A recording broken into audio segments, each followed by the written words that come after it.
I stood in the foyer of the custom-built home I paid for, watching my husband of 10 years zip up his leather duffel bag. He did not look at me when he said it.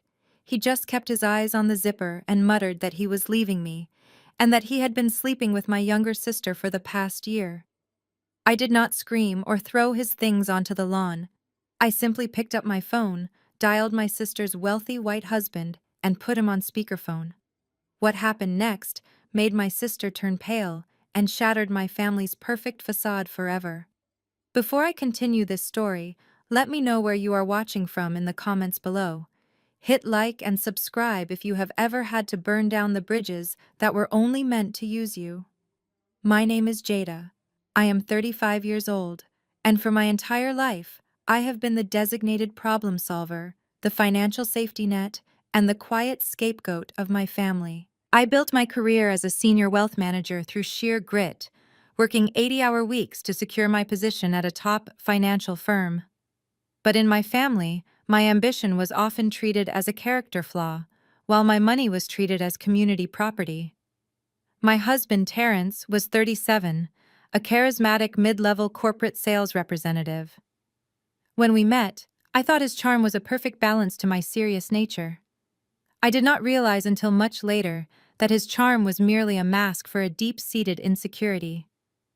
He loved the luxurious lifestyle my income provided, but he secretly despised the woman who had to work hard to earn it. I just never understood how toxic that resentment had become until a rainy Tuesday evening in late October. I had just walked through the front door, exhausted after a grueling 10-hour day of client meetings and portfolio reviews. The house was completely silent, except for the harsh metallic sound of a zipper coming from the front foyer. I found Terrence standing there, his expensive designer suitcase half-packed, hurriedly shoving his custom-tailored dress shirts into the bag with frantic, erratic movements. He did not greet me. He did not ask about my day. He simply stopped, let out a long breath, and dropped the bomb that was supposed to destroy my life. He told me he was leaving. He stated flatly that our marriage was no longer working for him. And then, with a twisted combination of guilt and cruel defiance, he confessed that he had been having an affair. I immediately braced myself to hear the name of a random coworker or some stranger he met at a hotel bar during one of his business trips. Instead, he looked me dead in the eyes, his face completely devoid of real remorse, and said it was Monique, my 32-year-old sister, the pampered golden child of our family. The silence that engulfed the foyer felt heavy enough to crush the breath right out of my lungs. For a fraction of a second, the mahogany floor beneath my feet seemed to tilt. This was not just a typical betrayal of marriage vows. This was a profound, catastrophic violation of my own blood. But the hysterical tears Terrence was clearly expecting never materialized. I did not collapse into a sobbing mess against the wall. I did not scream, throw objects, or beg him to explain himself. My initial wave of grief was instantly swallowed by a cold, sharp, and terrifying clarity. Terrence took my total silence as an open invitation to justify his disgusting actions. He started pacing back and forth across the entryway, waving his hands defensively as if he were the actual victim in this scenario. He began to gaslight me right there in my own hallway. He told me that I was never around, that I was married to my financial firm and my high-net-worth clients. He had the absolute audacity to say that my intense focus on my career made him feel small, that my success was intimidating, and that he desperately needed a woman who actually needed him to survive. He lowered his voice, trying to inject a tone of genuine pain into his pathetic excuses. He said that Monique understands him better. He claims she actually listens to his struggles, that she makes him feel like a real man, unlike me, who supposedly treats him like just another asset to be managed and optimized. He stood there and framed an entire year of calculated betrayal as a tragic, unavoidable mistake driven entirely by my neglect as a wife. He wanted me to believe that my long hours at the office had forced him into the bed of my own younger sister.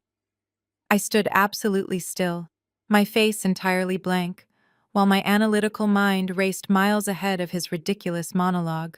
As a wealth manager, my entire livelihood depends on my ability to find hidden patterns, to track financial discrepancies, and to uncover concealed truths hidden within massive piles of data. Now, in the worst moment of my life, my professional instincts took over completely.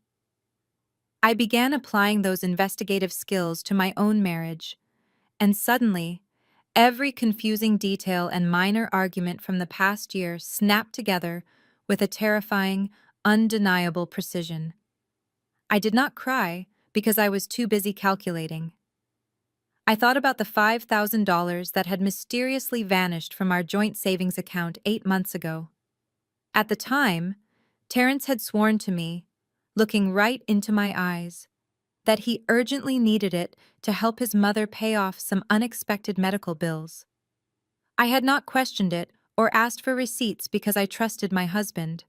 Now, the truth was glaringly obvious. I thought about his sudden, inexplicable surge in out-of-state corporate sales conferences.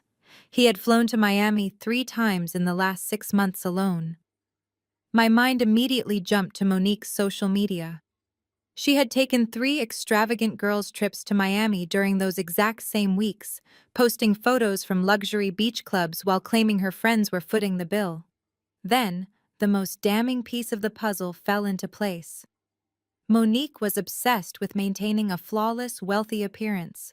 Her lavish lifestyle was entirely funded by her husband, Greg, a highly successful and generous commercial real estate developer. But at our last family Sunday dinner at my mother's house, Monique had proudly flaunted a brand new limited edition designer handbag. She had loudly bragged to the entire table that Greg had surprised her with it for no reason at all. I vividly remembered watching Greg from across the dining room. A brief look of total confusion had crossed his face when she said it, before he quickly smoothed his expression and politely nodded along, clearly not wanting to cause an embarrassing scene in front of our mother, Brenda. Greg had not bought that expensive bag.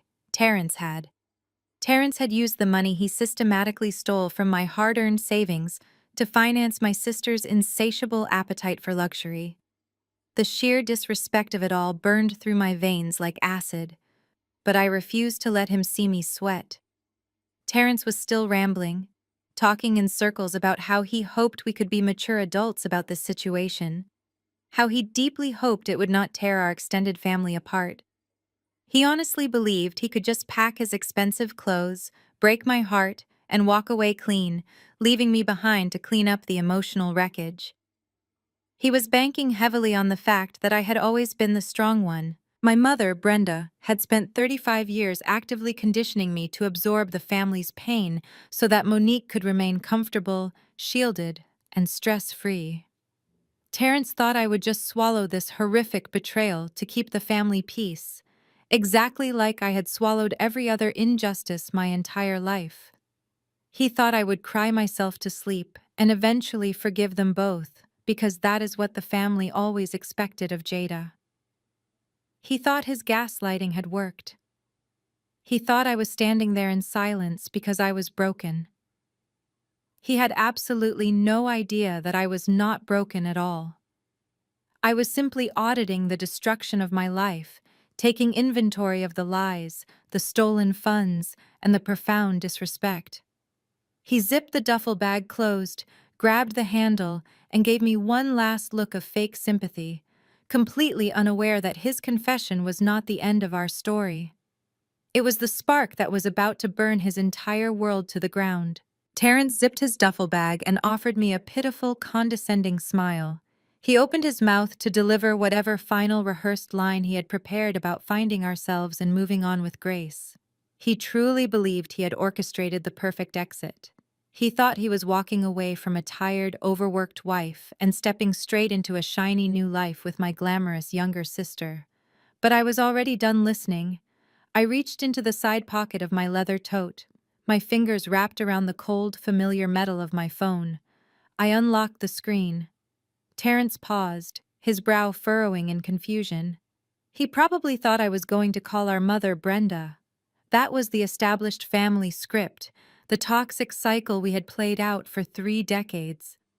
Whenever Monique caused a disaster, you were supposed to call Brenda. Brenda would cry, Brenda would pray, and then Brenda would figure out a way to sweep the entire mess under the rug so the church congregation and the neighbors would not gossip. My mother would inevitably tell me to be the bigger person, to remember that family is family, and to forgive my sister's indiscretions, because Monique had always been so sensitive. But I was not calling Brenda.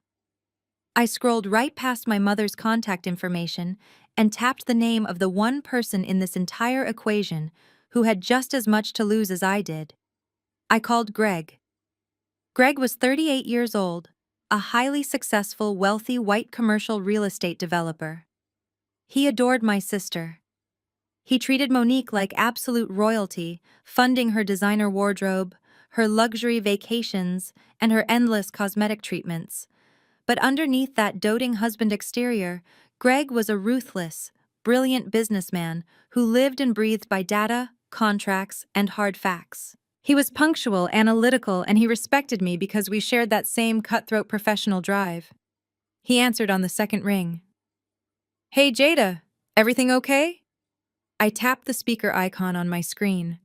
The audio filled the quiet foyer of my home. Terrence froze completely.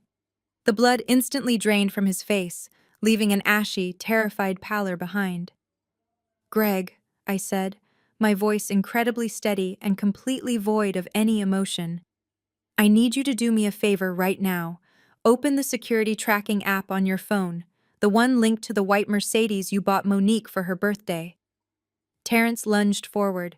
"Jada, stop! What are you doing?" he hissed, his hands trembling wildly as he reached for my device. I stepped back smoothly out of his reach, keeping the phone raised. I looked at him with absolute disgust, silently daring him to try and grab it again. He dropped his hands, paralyzed by the sheer panic washing over him. "Jada?" Greg asked, his voice tightening with immediate concern. "What is going on? Is Monique hurt? Did something happen to her?" "Monique is perfectly fine," I replied calmly, "but I need you to look at the GPS history for the 3rd week of August. Specifically, I need you to look at the 3 days she told you she was attending that exclusive women's wellness retreat in Sedona. Look at where her car was actually parked during that time." There was absolute silence on the line. I could hear the faint, rapid clicking of a computer keyboard in the background. Greg was clearly at his home office desk. In my foyer, Terrence was practically hyperventilating. The suave, confident, arrogant man from 2 minutes ago had completely vanished. In his place stood a terrified coward who was suddenly realizing his actions had massive, real-world consequences. He had wanted a clean break, but I was dragging him through the broken glass. "Jada, please," Terrence whispered, tears actually pooling in his eyes now. His voice was shaking. "Do not do this.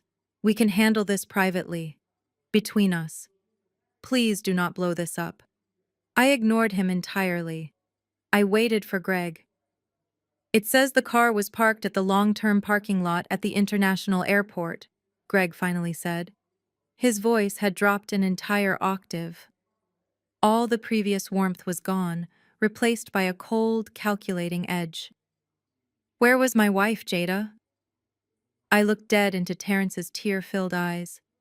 "She was in Miami, with my husband." Greg did not scream. He did not curse. He did not demand an explanation or accuse me of lying. The silence that followed my statement was incredibly heavy and absolutely lethal. As a man who read financial spreadsheets and contract loopholes for a living, Greg did not need me to spell it out any further. The data matched the reality. "I am on my way over," I told him, and I ended the call before he could say another word. I dropped the phone back into my bag and grabbed my car keys from the console table. Terrence was frantic now. He dropped his expensive duffel bag, the one he had packed so carefully with the clothes I had purchased for him, right there on the hardwood floor. He scrambled after me as I opened the front door and stepped out into the damp, chilly October night.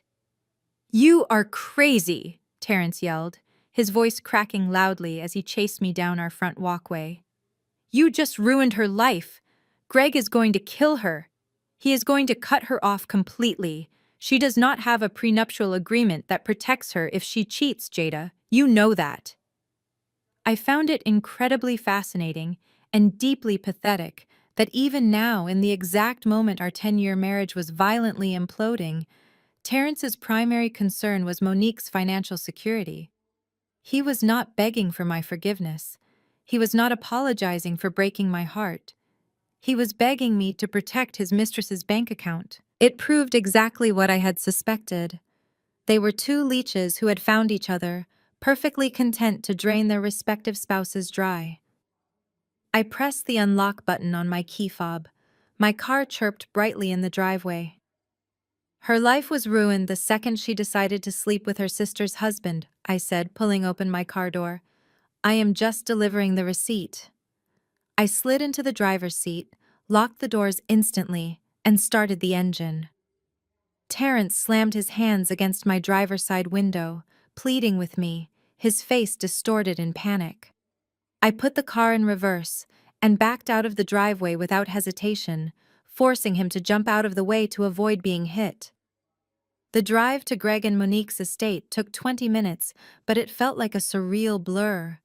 The nighttime roads were slick from an earlier rainstorm, reflecting the glaring streetlights. Terrence was right behind me the entire way. He had jumped into his own sedan and was aggressively tailgating me.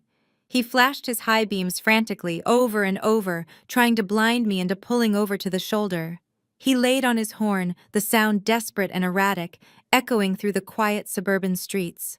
Looking at his flashing headlights in my rearview mirror, I felt a strange, terrifying sense of peace wash over me.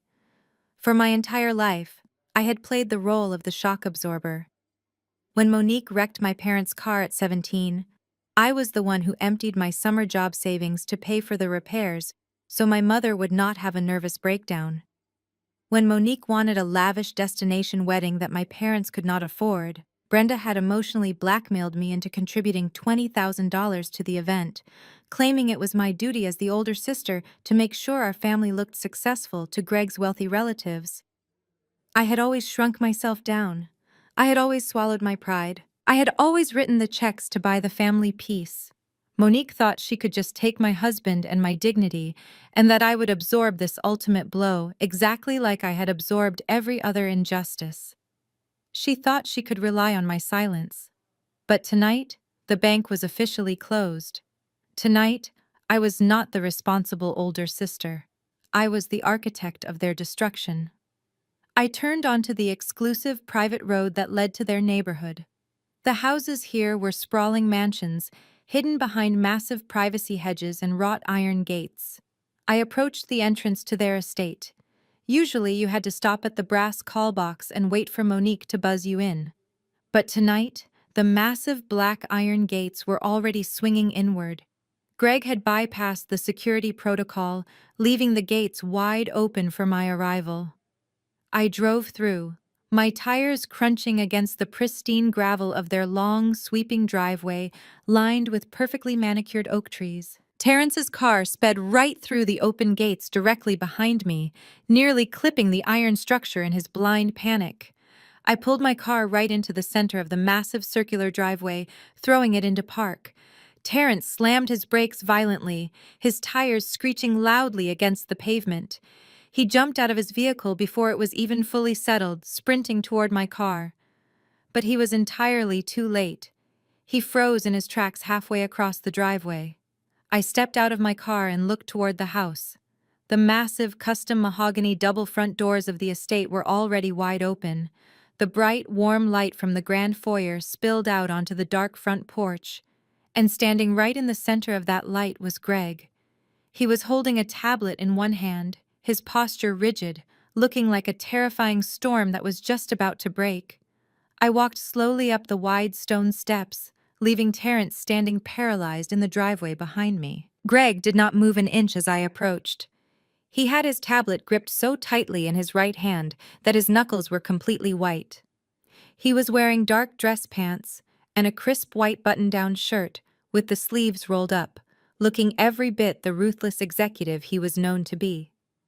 The grand crystal chandelier in their massive entryway, cast a brilliant, unforgiving light over his sharp features. His jaw was clenched so hard, I could practically hear his teeth grinding together. I stopped just before the threshold. Greg looked at me, his eyes dark and entirely hollow. He did not say hello. He just turned the screen of his tablet toward me. It was not just the GPS tracking data from the Mercedes. In the 10 minutes it took me to drive over, Greg had pulled his shared credit card statements, matching the exact dates of the Miami trip to a series of exorbitant charges at luxury boutiques and high-end restaurants. The evidence was irrefutable. We were two incredibly detail-oriented professionals staring at the audited bankruptcy of our respective marriages. Before either of us could speak, the sound of high heels clicking against marble echoed from deep inside the house. "Are you expecting a package at this hour, babe?" Monique called out. Her voice was light, musical, and dripping with the careless entitlement of a woman who had never faced a single consequence in her entire 32 years of life. She rounded the corner into the grand foyer, tying the silk sash of her expensive designer robe. She had a glowing, pampered complexion, her hair perfectly styled even at night. She was smiling as she looked up, but the second her eyes landed on me standing on her front porch, that smile vanished. Then her gaze shifted past my shoulder to the driveway, where Terrence was slowly, fearfully creeping toward the steps. I watched the exact moment my sister realized her perfect, wealthy, heavily funded reality was crashing down. All the color drained from her face, leaving her a sickly, ashen gray. She stopped dead in her tracks, her manicured hand gripping the curved mahogany banister of the sweeping staircase. Greg stepped back into the foyer, leaving the heavy double doors wide open. He looked at the woman he had spoiled and adored for the last 5 years, as if she were a complete stranger. "I pulled the tracking data on the car I bought you," Greg said. His voice was terrifyingly calm. It lacked any trace of the explosive anger Terrence had anticipated. It was the icy, calculated tone of a man terminating a bad investment. "You were not at a wellness retreat in Sedona. You parked at the airport. I also checked the American Express statements. You spent $12,000 on my card in Miami while you were sleeping with your sister's husband." For about 3 seconds, the foyer was dead silent. I could hear the wind rustling through the massive oak trees in the front yard. I waited to see which manipulation tactic my sister would deploy first. I had lived with her for my entire life, so I knew she had an entire arsenal of lies ready to launch. Monique let out a sudden, jagged gasp. Her knees dramatically buckled, and she sank onto the bottom step of the staircase, burying her face in her hands. She began to sob hysterically. It was not a quiet, remorseful cry. It was a loud, theatrical wail designed to pull immediate sympathy from any man in the room. "It was not what you think," Monique cried out, her voice trembling violently as she looked up at Greg with wide, tear-filled eyes. "Greg, please, you have to listen to me.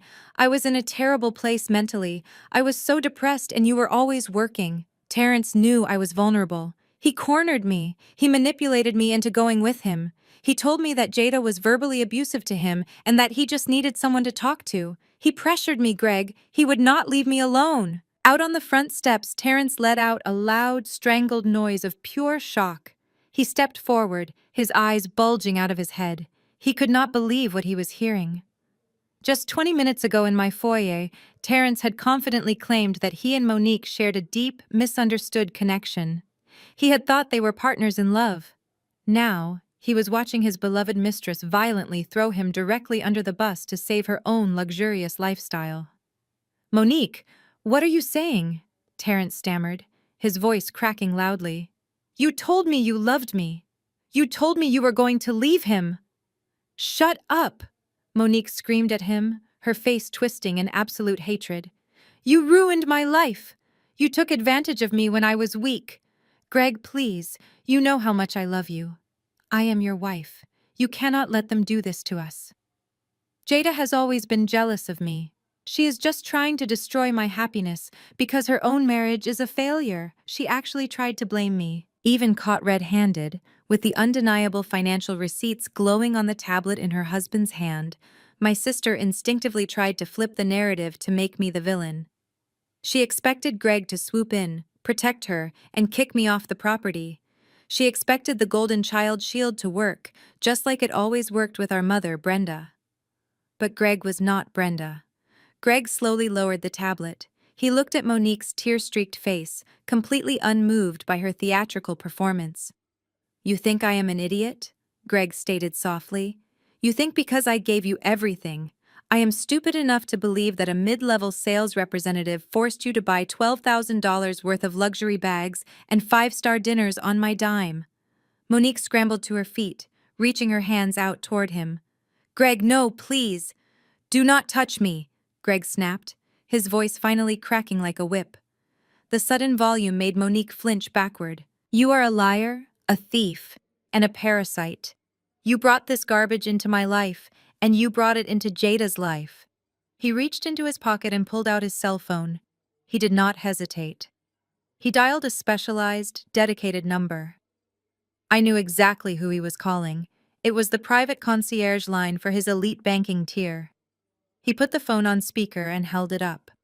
A polite representative answered immediately. "This is Greg," he said clearly into the receiver.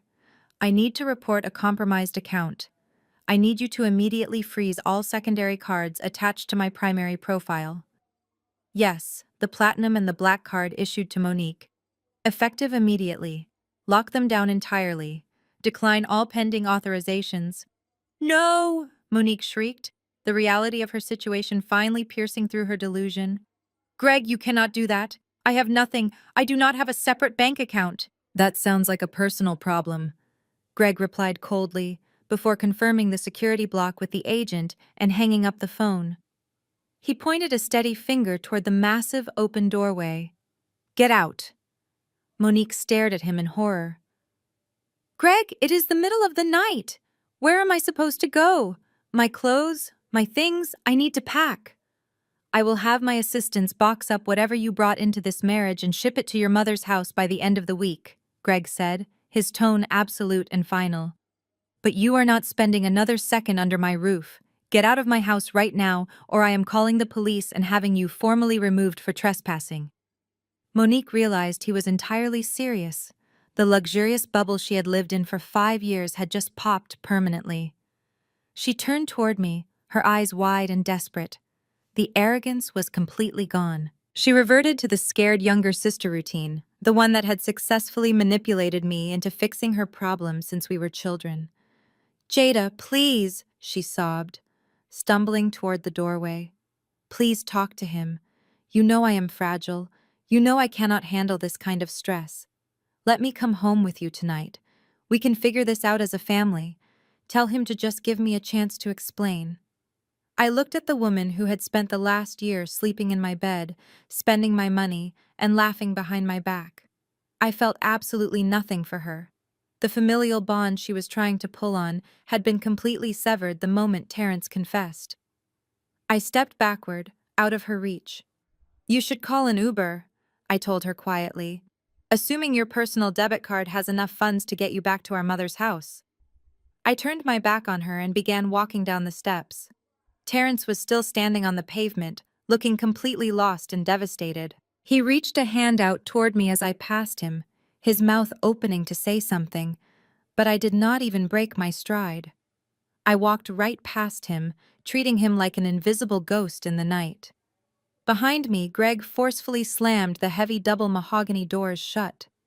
The loud, booming sound echoed across the sprawling driveway, carrying a sense of absolute finality. I heard the heavy deadbolt slide into place.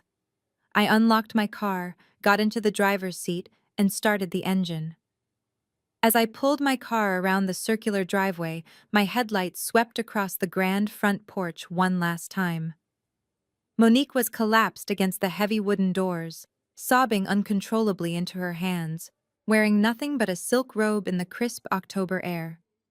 Terrence stood at the bottom of the steps, staring up at her, realizing he had thrown away a dedicated, successful wife for a woman who viewed him as nothing more than a convenient scapegoat. I drove out of the massive iron gates, leaving them both behind in the dark. I did not feel sad. I did not feel broken. As I merged back onto the quiet highway heading toward my home, I felt a profound, exhilarating sense of liberation. The hardest part was over. I had finally stopped protecting the people who were actively destroying me. But I knew this was only the beginning. By tomorrow morning, my mother would hear about this, and the real war for my family's narrative was about to begin. I barely slept that night, but I did not shed a single tear. I sat at my kitchen island with a cup of black coffee, watching the sun rise over the manicured lawns of my quiet neighborhood. The house felt entirely different without Terrence's heavy footsteps or his passive-aggressive complaints about my work schedule. It felt clean. It felt like mine. I was just beginning to process the massive shift in my reality when the aggressive pounding started at my front door. It was exactly 7 in the morning. It was not a polite, hesitant knock.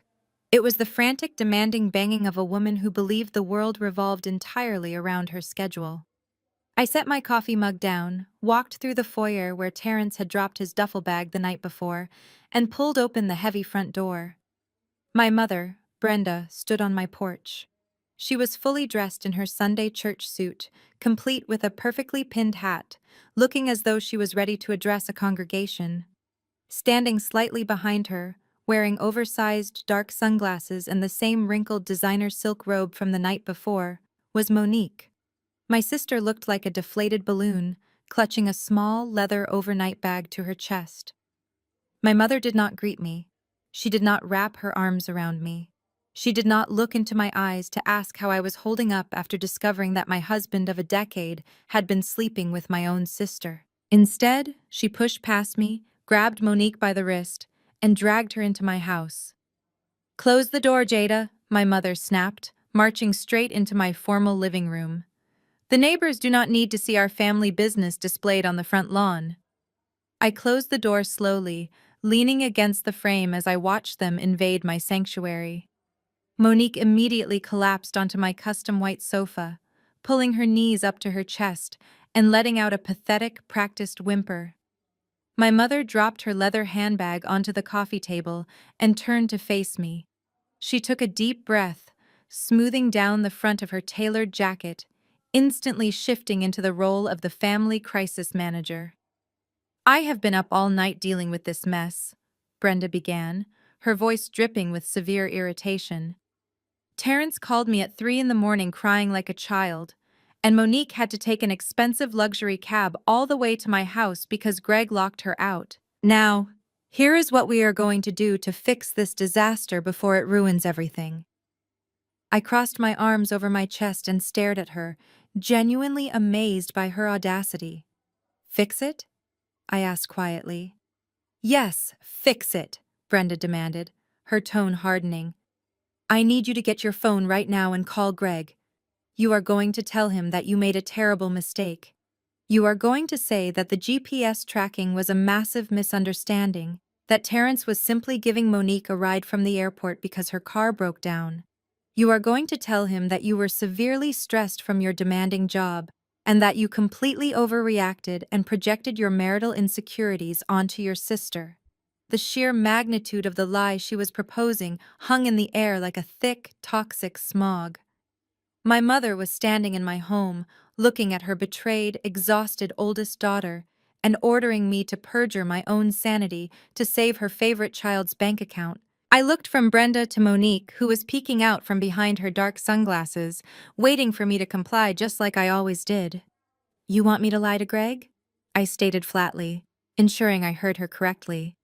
"You want me to take the blame for their year-long affair?" Brenda let out an exasperated sigh, throwing her hands up as if I were a stubborn toddler, refusing to eat my vegetables. "Jada, be reasonable. Do you have any idea what is at stake here? Greg is going to divorce her. He froze her credit cards. She has absolutely no money of her own. She cannot afford to live on her own, and she certainly cannot maintain her lifestyle. You are strong, Jada. You have always been so tough and resilient. But Monique is fragile. She cannot survive a public scandal or a brutal divorce like you can. You have your career, your firm, your money. You will land on your feet. She will lose everything." That single word echoed violently in my head. Fragile. I stared at my mother, and suddenly, I was not 35 years old anymore. I was 18 years old again, standing in the cramped kitchen of my childhood home, holding a bank statement in my shaking hands. I had worked double shifts at a diner for 3 straight years during high school, saving every single dollar I earned to pay for my community college tuition. But when I went to withdraw the funds to pay for my first semester, the account was completely empty. My mother, who was a joint signer on the account, had drained all $12,000 of my hard-earned savings. When I had confronted her back then, crying and devastated, she had given me the exact same speech she was giving me right now. She had told me that Monique desperately needed the money for her lavish 300-guest dream wedding. She had said, "Jada, you are so smart and capable, you can easily get academic scholarships and take out student loans. But Monique is fragile. She needs this beautiful day to feel secure in her new life. You have to sacrifice for your sister." I had swallowed my tears that day. I had taken on massive student debt. I had worked myself to the bone while my sister drank champagne under a massive ice sculpture paid for with my blood and sweat. For 35 years, my mother had used my strength as a weapon against me, penalizing my independence to subsidize my sister's parasitic existence. Not today. The cycle was officially broken. I dropped my arms to my sides and took a step toward my mother. The temperature in the room seemed to drop 10 degrees. "No," I said.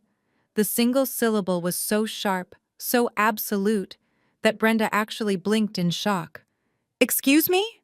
she demanded, her voice rising in disbelief. "I said no," I repeated, my voice deadly calm. "I am not calling Greg. I am not lying for her. I am not covering up the fact that my husband and my sister have been sleeping together in expensive hotel rooms paid for with money stolen from my savings. Monique is not fragile, Mother. She is a calculating, selfish coward who finally got caught, and for the first time in her pampered life, she is going to face the consequences of her own horrific choices." Monique let out a loud, dramatic sob and buried her face in the sofa cushions. "Mom! Make her do it!" she wailed, playing her part to perfection. "She is trying to ruin my life because she is jealous of me." Brenda's face flushed with a dark, terrifying rage. The polished church lady facade completely shattered, revealing the viciously controlling matriarch underneath. She marched right up to me, pointing a manicured finger directly in my face. "Listen to me, you ungrateful girl," Brenda snarled, her voice echoing off the high ceilings of my living room. "I am your mother, and I am telling you to fix this. If you do not pick up that phone right now, I will personally see to it that you are completely cut off from this family. The family reunion gala is next month, and I will ban you from attending. I will tell the entire church congregation that you drove your husband away with your cold, obsessive career ambitions, and that you maliciously framed your own sister out of pure spite. You will have no one, Jada. Do you hear me? No one!" She thought the threat of isolation would break me. She thought that losing the family's approval was my greatest fear. She did not realize that over the last 12 hours, I had discovered that their approval was entirely worthless. I looked at her pointing finger, and then I looked directly into her furious eyes. I smiled. It was not a happy smile. It was the cold, terrifying smile of a woman who had just been handed the keys to her own prison cell. "You can tell your congregation whatever you want," I replied softly. "You can have the gala, you can keep your golden child, but you cannot keep my money, and you cannot dictate my reality ever again." I walked over to the front door and pulled it wide open, letting the crisp morning air flood into the suffocating house. "Get out of my house," I commanded. "Both of you, right now." Brenda stood frozen, completely bewildered by my absolute refusal to submit. She opened her mouth to scream another threat, but she saw the unyielding steel in my expression and realized she had entirely lost control of her designated scapegoat. She snatched her purse off the coffee table. "Get up, Monique," Brenda snapped bitterly. "We are leaving." She has clearly lost her mind. Monique scrambled off my couch, avoiding my gaze entirely as she scurried out the front door like a frightened rat. Brenda followed her, stopping on the threshold to give me one last look of absolute disgust. "You are going to deeply regret this, Jada," my mother warned, her voice trembling with fury. "I am already regretting the last 35 years," I replied, and I slammed the heavy wooden door forcefully in her face. The deadbolt clicked into place with a satisfying heavy sound. I stood in my quiet foyer, the adrenaline still coursing through my veins. The toxic family shield had just been deployed against me, but it had shattered on impact. I had survived the first wave of their attack. Now, it was time to clean house. I walked directly past the foyer table, grabbed a box of heavy-duty black trash bags from the kitchen pantry, and headed straight for the primary bedroom. Terrence had left half of his belongings behind in his panic last night, and I had absolutely no intention of looking at them for another second. But as I prepared to throw his expensive suits into the garbage, I had no idea that my financial nightmare was only just beginning. I stood in the center of our primary bedroom, the heavy roll of industrial black trash bags weighing down my hand. For a decade, I had shared this intimate space with a man who ultimately viewed me as nothing more than a convenient ATM. I ripped the first bag from the roll and snapped it open with a sharp, echoing crack. I walked straight into his massive walk-in closet. Terrence loved to play the part of the highly successful corporate executive, even though my income dwarfed his by a staggering margin. I grabbed his custom-tailored Italian suits off their velvet hangers and shoved them unceremoniously into the plastic. I did not fold them. I did not care about the delicate fabrics. Next came the rows of expensive leather dress shoes, the imported silk ties, and the designer watches I had purchased for his past 3 birthdays. Every single luxury item that he had acquired through my hard work went straight into the garbage. I filled 6 massive bags in less than 20 minutes. I dragged them one by one down the carpeted hallway, across the hardwood floor of the foyer and out the front door. The morning dew was still fresh on the manicured lawn as I hauled the heavy bags down the driveway and hurled them onto the curb next to the municipal trash bins. I wanted the entire neighborhood to see the physical manifestation of his eviction. I wanted him to drive past the house and see his overpriced, pretentious wardrobe treated exactly like the trash it was. Returning inside, I locked the front door, engaged the deadbolt, and headed straight for my home office. Throwing out his clothes was therapeutic, but it was purely symbolic. The real battle ahead of me was financial. As a senior wealth manager, I spend my days protecting high-net-worth clients from market volatility, bad investments, and predatory relatives. Now, I had to apply every single ounce of my professional expertise to protect myself from my own husband. I sat down at my massive mahogany desk, woke up my triple monitor display, and logged into my firm's highly encrypted server. I bypassed the standard employee portal and accessed my personal portfolio dashboards. The $5,000 he had stolen from our joint savings account to fund his Miami trips with Monique was a drop in the bucket compared to the assets I actually possessed. When Terrence and I got married 10 years ago, I had insisted on keeping my primary investment accounts and the deed to this house completely separate. I had placed everything of significant value into an ironclad trust. Terrence had mocked me for it back then, accusing me of withholding my trust and not fully committing to our marriage. Now, that legal structure was the only thing standing between him and my life's work. I initiated a comprehensive total lockdown of my entire financial footprint. I changed every single password using randomly generated cryptographic strings. I revoked his authorized user status on all our secondary credit cards. I transferred the remaining balance of our joint checking account directly into an escrow account, leaving exactly $1 behind. Then, I placed maximum security fraud alerts on my social security number with all 3 major credit bureaus. Once the perimeter was secure, I began a deep forensic audit of my accounts. I meticulously combed through every transaction, every wire transfer, and every credit inquiry from the past 12 months. I was looking for patterns, searching for any other hidden bleed in my finances. That is when I saw it. An anomaly.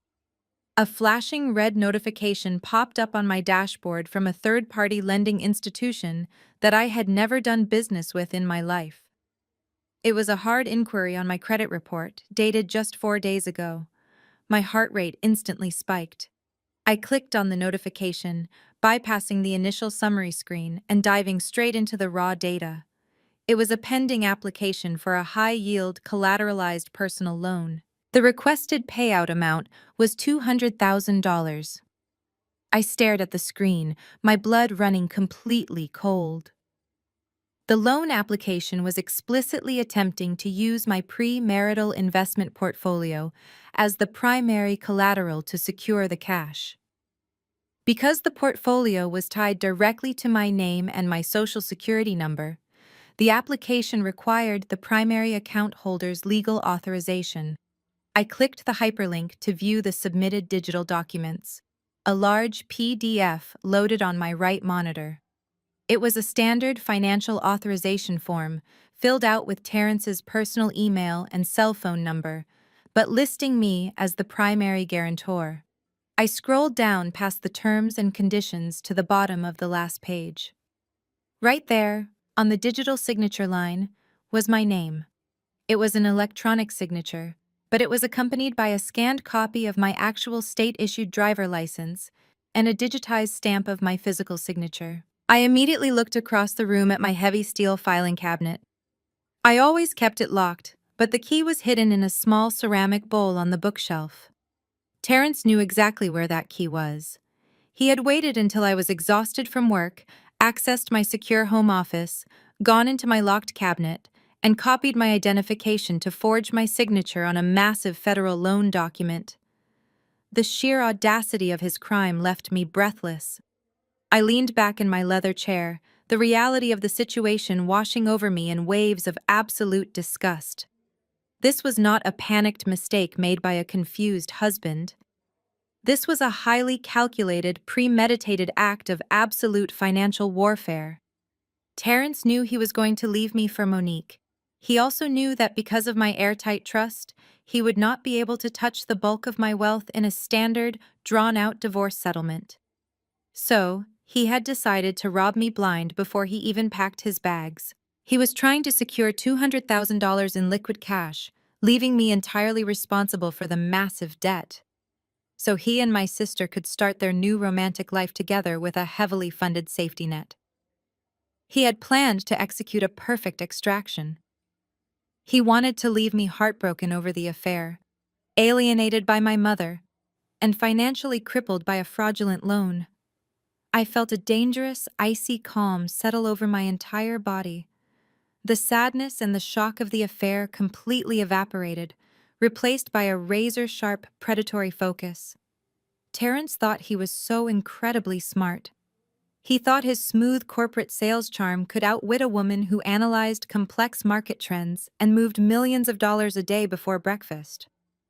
By attempting to forge my signature on a loan application, he had crossed a massive, irreversible line. He was no longer just a cheating husband. He was a federal criminal who had just committed wire fraud and identity theft across state lines. He had just handed me the exact weapon I needed to completely destroy him. I picked up my phone and dialed the elite fraud department of the lending institution directly. I did not just cancel the loan application. I formally reported it as a felony identity theft in progress. I provided my wealth management credentials, verifying my identity through a secure two-factor authentication protocol with the bank's security manager. I demanded they freeze the application indefinitely.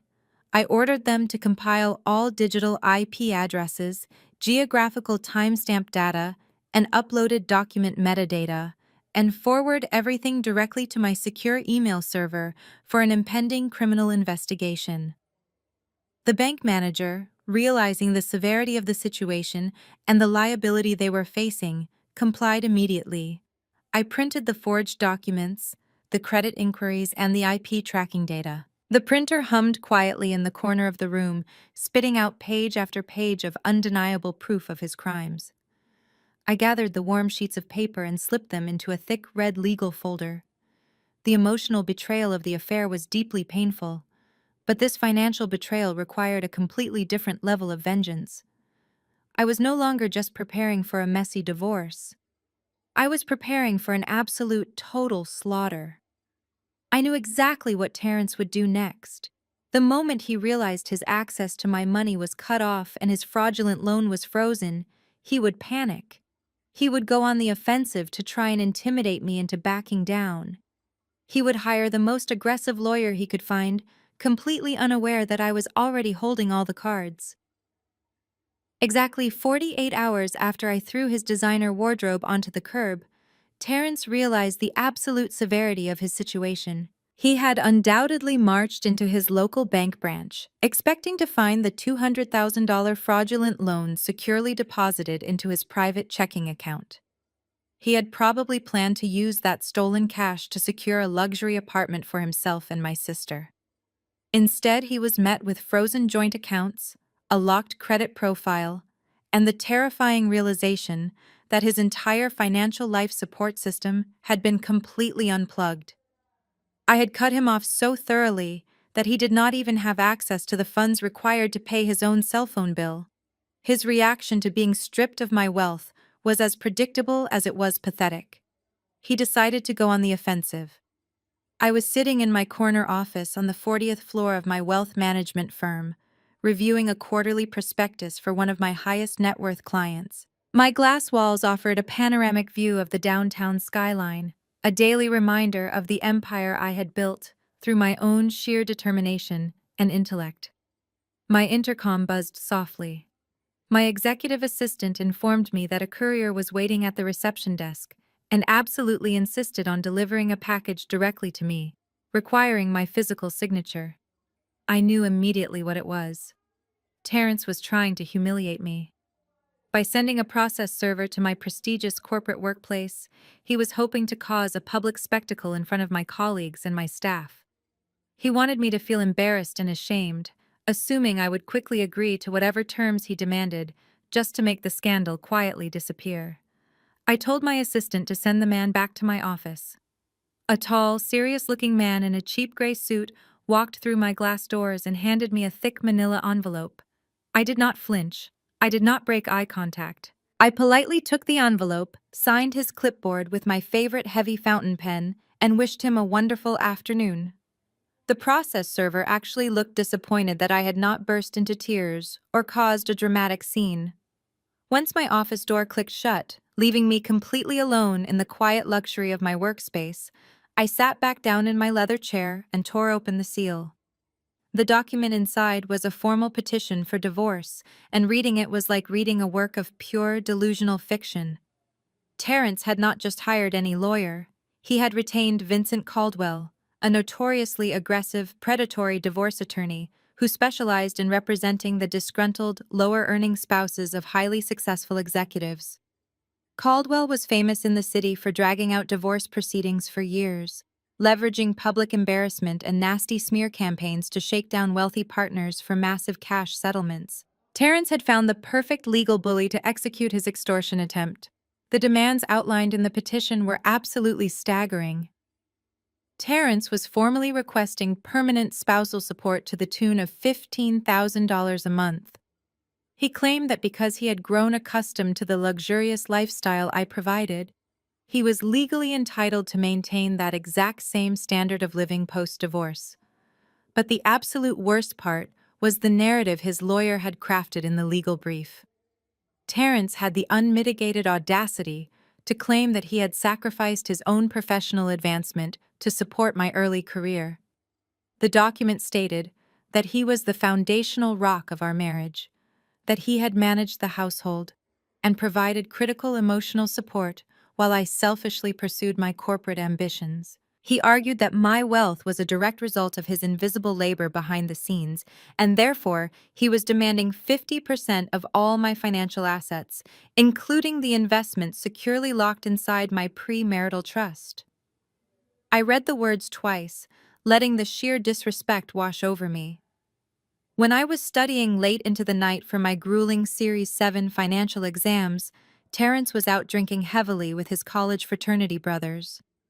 When I was working consecutive 80-hour weeks to secure my promotion to senior wealth manager, Terrence was conveniently calling in sick to his mediocre sales job so he could play video games on my expensive television. I had bought his cars. I had paid off his outstanding credit card debt before our wedding. I had funded his entire existence. And now, the man who had spent the last year sleeping with my younger sister was demanding half of my life's work as a reward for his betrayal. A weaker woman might have panicked. A woman who did not understand the intricate mechanisms of the legal and financial systems might have picked up the phone, called her mother crying, and begged to negotiate a settlement just to make the nightmares stop. Terrence and his predatory lawyer were banking entirely on my fear. They thought the threat of a prolonged, messy, and public court battle would force me to open my checkbook. They had severely underestimated who they were dealing with. I did not feel fear. I felt a cold, calculating, and absolute rage. I picked up my desk phone and instructed my assistant to hold all my calls and cancel my remaining afternoon meetings. I locked my office door. I walked over to the massive floor-to-ceiling windows, looking down at the tiny cars moving through the city streets below. Terrence wanted to play a game of financial warfare. He wanted to use the legal system to bully me into handing over my money. But he had completely forgotten that money was my ultimate domain. I lived, breathed, and manipulated capital every single day. I returned to my workstation and launched my secure forensic software suite. Usually, I used these elite financial tools to protect my clients from corporate embezzlement or to audit massive commercial acquisitions. Today, I was turning the full power of my analytical expertise directly onto my soon-to-be ex-husband. Since we were still legally married, I had completely lawful access to his historical W-2 tax forms, his past joint account statements, and his credit reports. But I was not just looking at the surface-level data. I was going deep into the digital architecture of his financial footprint. I began by pulling his entire transaction history from the last 3 years. I did not just look at where his paycheck was deposited. I looked at where every single dollar flowed after it hit his account. I set up a massive algorithmic spreadsheet on my primary monitor, cross-referencing his declared corporate income against his known monthly expenditures. The math immediately refused to add up. Terrence was a mid-level sales representative. He made a decent base salary, but his commission checks had always been erratic and unpredictable. Yet, as I traced the digital flow of his money over the last 36 months, I noticed a very strange, consistent pattern. Every time he closed a deal and received a quarterly commission bonus from his company, that money never stayed in his primary checking account for more than 48 hours. It was immediately withdrawn as a cashier's check or wired to an external, unlisted routing number. I dug deeper, my fingers flying across the keyboard. I pulled the IP addresses from his banking login history, cross-referencing the geographical locations with his out-of-state business trips. I pulled the merchant category codes for every single purchase he had made on his personal credit cards, specifically isolating the transactions that occurred during the weeks he claimed he was traveling for work. The picture that began to form on my screens was breathtakingly sinister. Terrence was not just a cheating husband who had foolishly spent a few $1,000s on luxury bags for my sister. He was actively moving substantial amounts of capital entirely off the grid. For 3 years, he had been systematically siphoning his own income, hiding it from me, and depositing it into an invisible secondary financial ecosystem. I leaned closer to my monitors, my eyes scanning line after line of encrypted bank routing data. My mind raced, connecting the disconnected dots. If Terrence was hiding all of his commission money, how was he affording the lavish Miami trips and the expensive designer gifts for Monique? The $5,000 he stole from our joint savings account explained some of it. but it was nowhere near enough to cover the massive luxury expenditures Greg had shown me on his tablet. The math was fundamentally broken. There was a massive hole in the ledger, which meant there was another source of income funding their secret lifestyle. I switched tactics. I stopped looking at his bank accounts and started looking at his public civil records. I ran his name, his social security number, and his middle name through a secure federal corporate registry database. I searched for any registered business licenses, property deeds, or commercial entities tied to his identity in the state. For 10 minutes, the search query ran, combing through millions of public documents. The office was dead silent, save for the quiet hum of my computer processor. Then, a single hit appeared on my screen. It was a document filed with the State Department of Revenue exactly 18 months ago. It was an incorporation certificate for a private limited liability company. The company name was completely generic, designed to blend into the background of thousands of other shell corporations. But the registered agent listed on the document was Terrence, and the secondary officer listed right below his name was Monique. I had found the financial artery. I had found the exact mechanism they were using to hide their stolen money. As I clicked on the linked commercial banking profiles associated with that secret shell company, I realized that Terrence's predatory divorce lawyer was about to be the least of his problems. I was no longer just fighting a greedy husband. I was unraveling a massive, calculated embezzlement ring, and the money trail was about to lead me straight into the darkest, most destructive secrets my family had ever kept. I stared at the state registry documents glowing brightly on my high-resolution monitor. The shell company was registered under the name Desmond Consulting. Desmond was Terrence's middle name. It was an incredibly arrogant and sloppy choice, but criminals rarely think they will ever be caught by the people they underestimate. The registered business address was not a real commercial office. It was a cheap postal box located in a strip mall 3 towns over, intentionally placed entirely outside of our normal daily driving routes. I opened a new, highly encrypted window on my terminal and utilized my elite corporate software to run a full asset trace on the company's routing numbers. What I found in that digital ledger made the air in my office feel incredibly thin. The sheer scale of the betrayal was breathtaking. Terrence had not just been siphoning his quarterly commission checks from his mid-level sales job. He had been quietly withdrawing money from my secondary brokerage accounts, the ones he knew I only checked on an annual basis. He had utilized small, incremental wire transfers that fell just below the $10,000 federal reporting threshold.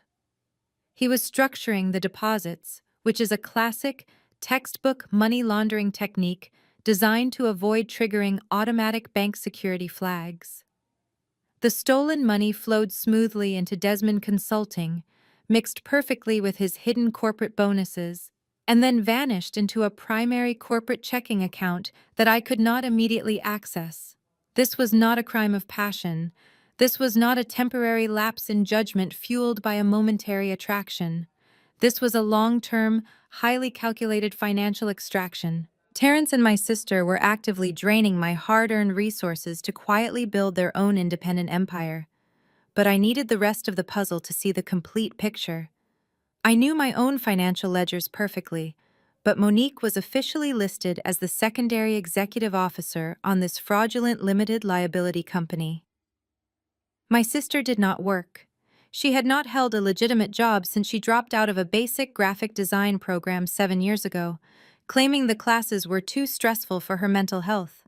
Her entire luxurious existence was funded exclusively by Greg's highly successful commercial real estate empire. If Terrence and Monique were funneling massive amounts of money through this shell company, there was a very high probability that Terrence was not the only one actively stealing. I picked up my cell phone and dialed Greg's private secure number. He answered on the very first ring. His voice sounded like cracked glass, completely exhausted, but entirely devoid of any residual warmth. I told him I had found something massive, something that went far beyond cheap hotel rooms and stolen designer handbags. I gave him the address of an upscale, discreet coffee shop located deep inside the financial district, miles away from our sprawling suburban neighborhoods where my mother's nosy church friends might spot us sitting together. When I walked into the dimly lit cafe an hour later, the smell of roasted espresso beans and rain hit me. Greg was already sitting in a heavy leather booth tucked away in the far back corner, completely hidden from the main street windows. He wore a dark tailored suit, but his silk tie was pulled loose, and the sharp, handsome lines of his face looked incredibly tight with suppressed rage. On the solid wooden table in front of him sat a thick, heavy leather briefcase. I slid into the booth across from him and ordered a black coffee from the waitress. We did not exchange fake pleasantries. We did not ask how the other was holding up. We were two deeply betrayed, highly analytical professionals, operating purely on a shared desire for absolute devastation. I opened my laptop, turned the screen slightly so the glowing display faced him, and pulled up the certified state incorporation documents for Desmond Consulting. I pointed directly to the names legally listed on the certificate: Terrence and Monique. Greg stared at my sister's name on the screen, his jaw clenching so hard a visible muscle feathered rapidly near his temple. I carefully explained the structured bank deposits. I showed him exactly how Terrence had been systematically siphoning my protected brokerage accounts and his own sales income into this central banking hub. Then, I looked Greg dead in the eyes and asked him the million-dollar question. I asked if Monique had any level of access to his commercial business accounts. Greg shook his head firmly at first. He stated that his corporate finances were strictly managed by his dedicated accounting department and that Monique barely knew how to balance a standard checkbook. But then he paused. His eyes darkened significantly as a sudden, sickening realization washed over his face. He unlatched the heavy brass locks on his briefcase and pulled out a massive stack of bound corporate ledgers. His hands were remarkably steady as he flipped through the heavy pages. He explained to me that about 2 years ago, Monique had thrown a massive crying fit about wanting to feel like a contributing equal partner in his life. She had complained that she felt useless just sitting around their mansion all day. To appease her and to keep the peace, Greg had given her a phantom operational role as a creative director for his real estate staging department. The position came complete with a corporate expense account and the administrative authority to approve digital vendor invoices for independent interior design services. Greg flipped open his master ledger, his finger tracing rapidly down a long, detailed list of authorized vendor payouts from the last 24 months. He stopped abruptly at a recurring massive line item. It was a monthly payment categorized for high-end staging furniture and elite consulting fees. The vendor receiving the money was listed simply as DC Incorporated. We looked at each other across the small table, the horrifying truth settling over us like a heavy lead blanket. DC Incorporated. Desmond Consulting. Greg quickly pulled out his tablet and logged directly into his corporate banking portal, completely bypassing the standard security checks with his executive credentials. He pulled the exact routing and transit account numbers for the approved vendor payouts. I typed those exact numbers into my laptop, cross-referencing them with the receiving accounts listed on the limited liability company documents I had just uncovered. It was a perfect, devastating match. Monique had not just been buying luxury items with stolen cash. My sister, the woman my mother constantly defended as being too fragile and delicate for the real world, had been generating fraudulent vendor invoices through Greg's commercial real estate company. She had been authorizing the massive payments herself, successfully wiring huge sums of corporate capital directly into the secret shell account she managed with my husband. Every single time Greg thought he was paying a legitimate interior design firm to perfectly stage his luxury commercial properties, he was actually depositing tens of thousands of dollars straight into his own wife's secret affair fund. Greg leaned back against the tufted leather booth, letting out a sharp, humorless laugh that sounded incredibly dangerous. He ran a hand forcefully over his face. The sheer magnitude of the theft was astronomical. We spent the next 2 hours completely ignoring our cold drinks, painstakingly highlighting and matching the specific dates of the fraudulent vendor payouts to the corresponding deposits in the shell company's account. We tracked every single stolen dollar. By the time we reached the final page of the ledger, we had tallied the final, sickening number. Terrence and Monique had successfully embezzled over $300,000 from Greg's corporate accounts alone, entirely separate from the money Terrence had stolen from my personal portfolios. They did not just break our marriage vows, they had committed coordinated, high-level federal wire fraud. Because they had utilized the Postal Service and electronic banking networks to execute these massive transfers across state lines, they were no longer just facing aggressive divorce attorneys. They were facing serious, mandatory, federal prison sentences. Greg closed his heavy corporate ledger with a loud, definitive snap that echoed sharply in the quiet corner of the cafe. The devastated, heartbroken husband who had stood on his front porch 2 days ago was completely gone. In his place sat a ruthless chief executive officer who had just discovered a massive corporate theft and was preparing to entirely liquidate the responsible parties. We sat in that quiet booth and formalized our alliance. We were not going to settle for a simple divorce settlement. We were not going to let them walk away with a minor slap on the wrist. We were going to compile every single piece of this financial evidence into an airtight federal case. We mapped out our exact next steps, completely unaware that while we were building their legal coffin, Monique was currently preparing to drop a massive public lie that would force us to accelerate our timeline. Greg and I sat in that dimly lit booth, surrounded by cold coffee and the devastating reality of our shattered marriages. We had established the exact amount of money they had stolen, but as a wealth manager, I knew that locating the missing capital was only half the battle. We needed to know exactly where that $300,000 had been parked. Criminals who structure deposits and utilize shell companies rarely leave that kind of cash sitting in a liquid checking account. They convert it into tangible assets. I shifted my laptop closer to the center of the table and began running a comprehensive property search under the Desmond Consulting Limited Liability Company name. I bypassed the standard county assessor portals and logged directly into a premium municipal database that tracks commercial and residential deeds the moment they clear escrow. The search algorithm took less than 30 seconds to return a massive hit. I turned the screen so Greg could see the digital deed. Desmond Consulting had recently closed on a premium residential property. It was not a modest suburban house.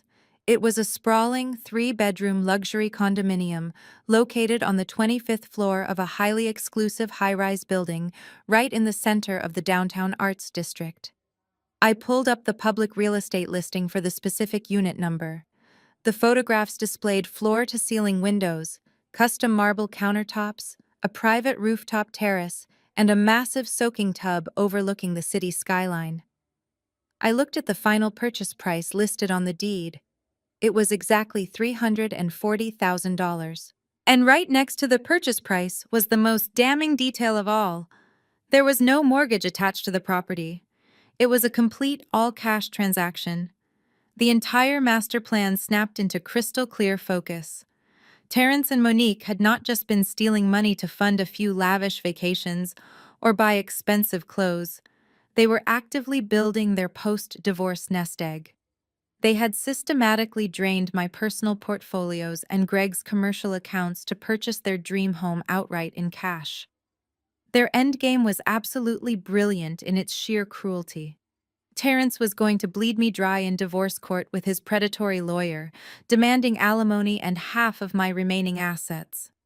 Meanwhile, Monique was going to play the devastated, helpless wife, taking half of Greg's real estate fortune in their inevitable split. Once the dust settled and the legal paperwork was signed, they would miraculously find each other, merge their stolen fortunes, and move into their fully paid luxury penthouse without a single financial care in the world. They thought they had committed the perfect crime. They thought we were too busy working to notice the money quietly slipping out the back door. Greg stared at the pictures of the luxury condominium, his eyes dark and entirely unreadable.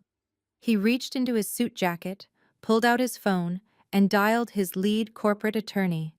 He did not ask for a consultation. He issued direct, absolute orders. He instructed his legal team to immediately draft a massive civil lawsuit against Desmond Consulting, naming both Terrence and Monique as primary defendants for corporate fraud and embezzlement. He also ordered his lawyers to file an emergency injunction to freeze the condominium asset, ensuring they could not panic and quickly sell the property to liquidate the cash. I listened to Greg orchestrate his legal attack, and I mirrored his energy completely. I texted my own legal team, instructing them to attach the identity theft and forged loan documents to my divorce countersuit. We were not going to play defense. We were building a massive, inescapable federal trap. Between the forged documents, the wire fraud across state lines, and the blatant corporate embezzlement, Terrence and Monique were not just looking at losing a civil case. They were looking at mandatory minimum sentencing in a federal penitentiary. We spent another hour at the coffee shop, meticulously printing digital copies of the deeds, the shell company registrations, and the corporate vendor payouts using a portable encrypted drive I carried in my work bag. We organized the evidence into two identical heavy legal binders, one for Greg's corporate attorneys and one for me. We agreed to keep our communication strictly limited to encrypted channels moving forward. We could not afford a single leak. Terrence and Monique needed to remain completely confident in their delusion until the absolute last second. Greg stood up from the booth, his heavy leather briefcase secured firmly in his hand. He looked down at me, the shared trauma of our betrayal forming an unspoken, unbreakable respect between us. He told me to be careful, warning me that cornered animals often do incredibly unpredictable things. I assured him that I was not afraid of my husband or my sister. I was simply ready to end them. We walked out of the coffee shop and parted ways in the parking garage. I got into my car, the heavy legal binder sitting securely on the passenger seat next to my purse. My next stop was the downtown police precinct. I needed to formally file the identity theft report regarding the forged $200,000 loan application. Submitting that police report was the final trigger required to permanently lock down my credit profile and officially launch the criminal investigation into Terrence. I put my car in drive and pulled out of the parking structure, navigating through the busy afternoon city traffic. The sky had cleared, and the bright sunlight reflected off the glass buildings around me. For the first time in 10 years, I felt entirely free of the invisible heavy burden I had carried as the family problem solver. I was no longer the reliable scapegoat. I was a weapon. I pulled into the visitor parking lot of the police precinct, threw my car into park, and unbuckled my seatbelt. I reached over to grab the heavy legal binder. I was completely ready to walk through those glass double doors and burn my sister and my husband to the ground. Just as my fingers brushed the leather handle of my bag, my cell phone erupted. It was not a normal phone call or a standard text message alert. It was a rapid, aggressive succession of loud notifications. My phone buzzed wildly, shaking against the center console. Buzz after buzz, an absolute avalanche of immediate activity. I picked up the device and looked at the locked screen. The notifications were flooding in from our massive family group chat. My mother, Brenda, had created the group years ago, appropriately naming it the Blessed Family Network. It included over 40 people. Aunts, uncles, older cousins, and several prominent elders from our church congregation were all active members in the chat. Usually, the group was reserved for sharing Sunday service times, holiday dinner recipes, and passive-aggressive prayer requests. I swiped to unlock my screen and opened the messaging application. What I saw instantly froze the blood in my veins. My hand hovered completely motionless over the steering wheel. Monique had just sent a massive, multi-paragraph message to the entire extended family and church congregation. Attached directly above the long block of text was a high-resolution photograph. It was a medical ultrasound image, clearly displaying the tiny, unmistakable outline of a fetus. I read the first sentence of my sister's message, and the air completely left my lungs. She wrote that God works in incredibly mysterious ways, and that out of deep pain and family misunderstanding, A beautiful new blessing was emerging. She announced to our entire bloodline and our religious community that she was 12 weeks pregnant. She claimed the child belonged to Terrence, but she did not stop at the pregnancy announcement. She weaponized it. In the very next paragraph, she painted a horrifying, completely fabricated picture of our marriage. She told our aunts, uncles, and church elders that Terrence had been suffering in silence for years under my cold, abusive, and barren control. She explicitly stated that I was a bitter, career-obsessed woman who had intentionally denied Terrence the opportunity to become a father, and that they had found solace in each other during a time of immense spiritual darkness. She officially branded me as the jealous villain actively trying to destroy the beautiful family they were destined to build. My phone continued to vibrate frantically in my hand as the replies began pouring in from our relatives. Congratulations, prayer hands, and words of praise flooded the screen, instantly validating her horrific lies. I sat entirely alone in the police station parking lot, staring at the ultrasound picture, realizing that the war had just escalated to a level I had never anticipated. I sat frozen in the driver's seat of my car, the bright afternoon sun suddenly feeling completely cold. My phone screen remained illuminated, displaying the ultrasound image my sister had just blasted to over 40 of our closest relatives and church leaders. I forced my eyes to read the rest of her sickening message. Monique did not just announce a pregnancy. She delivered a calculated, public character assassination disguised as a spiritual testimony. She wrote that Terrence had spent the last 10 years drowning in my cold corporate shadow. She claimed that I cared more about my investment portfolios than I did about building a family, and that my selfish refusal to give him a child had deeply broken his spirit. She actually used the phrase bitter, barren wife to describe me. She told the congregation that God had recognized Terrence's pure heart and had chosen her to correct my failures. She positioned herself as a brave martyr who had simply answered a divine calling to provide this man with the family he was destined to have. The sheer level of manipulation was staggering. Terrence and I had never struggled with infertility. I had simply refused to bring a child into a marriage with a man who could not even manage his own credit card debt. My financial prudence was now being weaponized as a biological defect. But what truly turned my stomach was not Monique's lie. It was the immediate, overwhelming validation she received from the very people who had watched me sacrifice everything for this family. The notifications poured in like a landslide. Aunt Shirley sent a row of praying hands, writing that God truly does work in mysterious ways and brings light out of the darkest situations. Deacon Miller from our church commented that every new life is a precious gift that washes away the sins of the past. Nobody questioned the fact that my sister had been sleeping with my husband. Nobody mentioned the betrayal, the lies, or the sheer devastation of my marriage.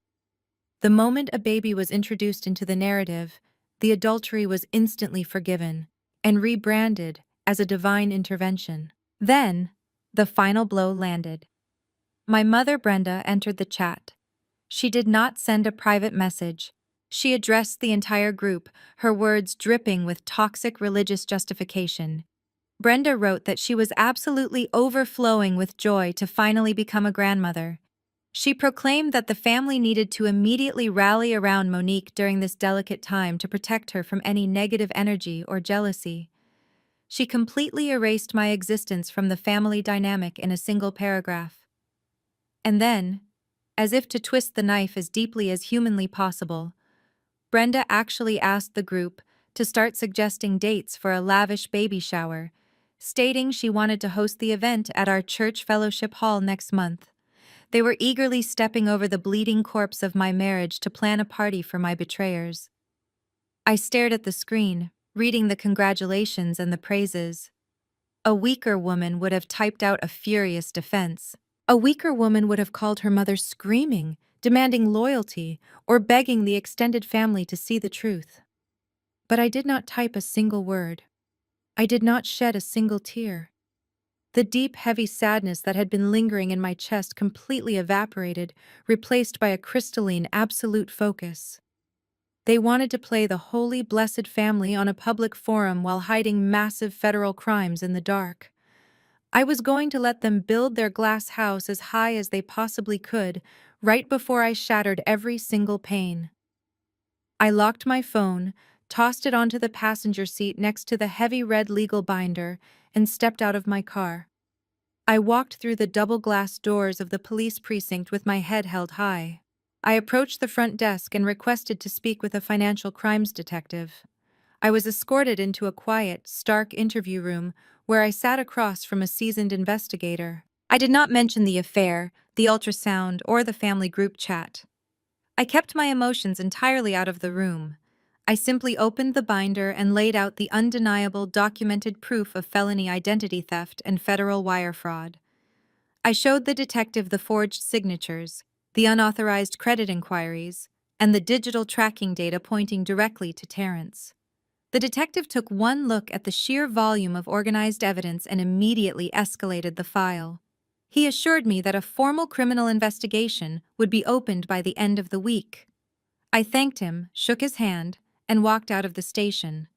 I had just lit the fuse. Now, I just had to wait for the explosion. I drove back to my house, the property I had purchased entirely with my own money years before I ever met Terrence. The neighborhood was quiet, the evening settling over the manicured lawns. I walked through my front door, expecting a moment of peace to gather my thoughts. Instead, my tablet chimed from the kitchen island. It was an urgent email notification from my personal attorney. I opened the message and found a forwarded legal document sent directly from Vincent Caldwell, Terrence's aggressive divorce lawyer. The subject line read, "Urgent ex parte motion and demand to vacate." I downloaded the attached PDF and read the contents while standing in the center of my kitchen. Terrence was not just playing defense anymore. Emboldened by Monique's public pregnancy announcement and the overwhelming support of my mother's congregation, he was going on the offensive with absolute zero shame. The legal letter was a formal demand that I vacate the marital residence within 72 hours. Vincent Caldwell had drafted a horrific, manipulative argument claiming that because Terrence was now expecting a child, he required immediate, exclusive possession of the four-bedroom house to prepare a suitable nursery and provide a stable environment for his new family. The document actually stated that my continued presence in the home was creating a hostile and toxic environment that was detrimental to the unborn baby's development. They were trying to use the pregnancy to kick me out of my own house. Terrence wanted to move his pregnant mistress, my own sister, into the home I paid for, sleep in the bed I bought, and raise their child under my roof. The audacity was so monumental, it almost felt entirely surreal. He truly believed that the legal system would favor a new father and force the high-earning, childless wife out into the cold. I set the tablet down on the marble counter and let out a sharp, cold laugh that echoed through the empty kitchen. Terrence had clearly lied to his bulldog attorney. He had let Vincent Caldwell believe that this house was joint marital property subject to equitable distribution. He had conveniently forgotten to mention the airtight, irrevocable premarital trust I had forced him to sign 10 years ago, completely shielding this specific property from any divorce proceedings. He thought he had me cornered. He thought the ultrasound photo was an ultimate shield that would protect him from my wrath and grant him the keys to my kingdom. He believed that public opinion and family pressure would force me into total submission. I poured myself a glass of iced water, looking around my pristine, quiet home. Let them plan their baby shower. Let them pick out nursery paint colors. Let them celebrate their stolen victory in the family group chat. Terrence and Monique were operating on borrowed time and stolen money, entirely unaware that the federal government was already looking into their hidden accounts. The pressure was mounting, but I knew I needed to dig deeper into this supposed miracle baby, because in my experience with my sister, absolutely nothing she presented to the world was ever exactly as it seemed. For the next 48 hours, my cell phone became an absolute weapon of psychological warfare. My mother had successfully mobilized her religious echo chamber, and the flying monkeys descended upon me with a terrifying, righteous vengeance. The family group chat was not enough for them. They needed to ensure I was thoroughly crushed into submission. My voicemail inbox began to fill up rapidly, vibrating constantly against my kitchen counter. I did not answer a single call. I simply let them roll to voicemail, pouring myself a cup of black coffee and listening to the audio transcripts as they populated on my screen. The first message was from Aunt Shirley, my mother's older sister, who had always viewed my financial independence as an arrogant rejection of traditional family values. Her voice dripped with that specific brand of condescending, Southern church sympathy that was actually designed to draw blood. "Jada, baby, I know your heart is hurting right now," she crooned into the receiver. "But you have to search your soul and repent for this jealousy. You prioritized your money over your marriage, and now God is blessing your sister with the family you refused to build. You need to forgive her, Jada. You need to be the bigger person and step aside so this innocent unborn child can have a proper home." The next voicemail was from Deacon Miller, a man who had known me since I was a teenager in the youth choir. "Sister Jada, the Lord works in ways we do not always understand," he preached through the phone speaker. "A barren womb is a heavy cross to bear, but do not let it breed bitterness in your spirit. Terrence is going to be a father now. That baby needs a stable roof. Do the Christian thing and vacate the house without causing a shameful legal spectacle." Message after message, the narrative was exactly the same. They had completely absolved my husband of his horrific adultery. They had completely excused my sister for stabbing me in the back. In their twisted, patriarchal worldview, my refusal to have children had invalidated my position as a wife, while Monique's sudden pregnancy had magically elevated her to the status of a blessed matriarch. They honestly expected me to pack my bags, hand over the keys to my custom-built home, and quietly disappear into the background so my betrayers could play house in my living room. The social pressure was immense, designed specifically to break my spirit and force a panicked, emotional reaction. Terrence and Monique were banking on me losing my temper. They wanted me to log on to social media and post a furious, unhinged rant. They wanted me to sound crazy, bitter, and jealous, which would only perfectly validate the exact narrative they had just sold to the entire congregation. But I did not give them a single word. I remained absolutely, terrifyingly silent. I did not post a passive-aggressive quote on my social media pages. I did not text my mother. I did not reply to Aunt Shirley or Deacon Miller. As a wealth manager, I knew that in any high-stakes negotiation, silence is the most devastating armor you can wear. It deprives your enemies of the ammunition they desperately need, leaving them to blindly guess your next move. I let them believe their smear campaign was working. I let them think I was hiding in my bedroom crying over my ruined life. Instead, I was sitting at my home office desk, executing a flawless legal counterstrike. I forwarded the ridiculous ex parte motion and demand to vacate directly to my estate attorney, Evelyn Sterling. Evelyn was a brilliant, ruthless lawyer who had helped me draft my financial architecture 10 years ago. I called her secure line, and she answered immediately, having already reviewed the document from Terrence's attorney, Vincent Caldwell. Evelyn was actually laughing when she picked up the phone. She could not believe the sheer amateurish audacity of Caldwell's filing. Terrence had clearly lied to his own legal counsel, telling Caldwell that our home was a joint marital asset. He was trying to use the impending arrival of a baby to claim emergency exclusive occupancy. I gave Evelyn the green light to completely crush him. 10 years ago, right before I married Terrence, I had purchased this sprawling 4-bedroom home entirely in cash, using the massive bonuses I had earned during my first 3 years at the financial firm. But I did not just put my name on the deed. I created the Jada Vanguard Irrevocable Trust. I transferred the total ownership of the property directly into the trust, legally establishing myself as the sole trustee and the sole beneficiary. Terrence's name was never on the deed. He had never contributed a single dime to the property taxes, the maintenance, or the renovations. Legally speaking, For the last decade, my husband had simply been a long-term guest living in a corporate-owned property. Evelyn immediately filed a brutal motion to dismiss with prejudice. She attached the certified trust documents, legally proving that Terrence had absolutely zero equity, zero ownership claim, and zero legal standing to request occupancy of the home. But Evelyn did not stop there. Because Caldwell had filed a frivolous motion based on easily disprovable lies, she filed a counter-demand for Terrence to pay all of my legal fees associated with reading and dismissing his ridiculous demand. I legally locked down the house into an impenetrable fortress. Terrence was not getting the keys, he was not getting the equity. He and his pregnant mistress were never going to step foot across my threshold again.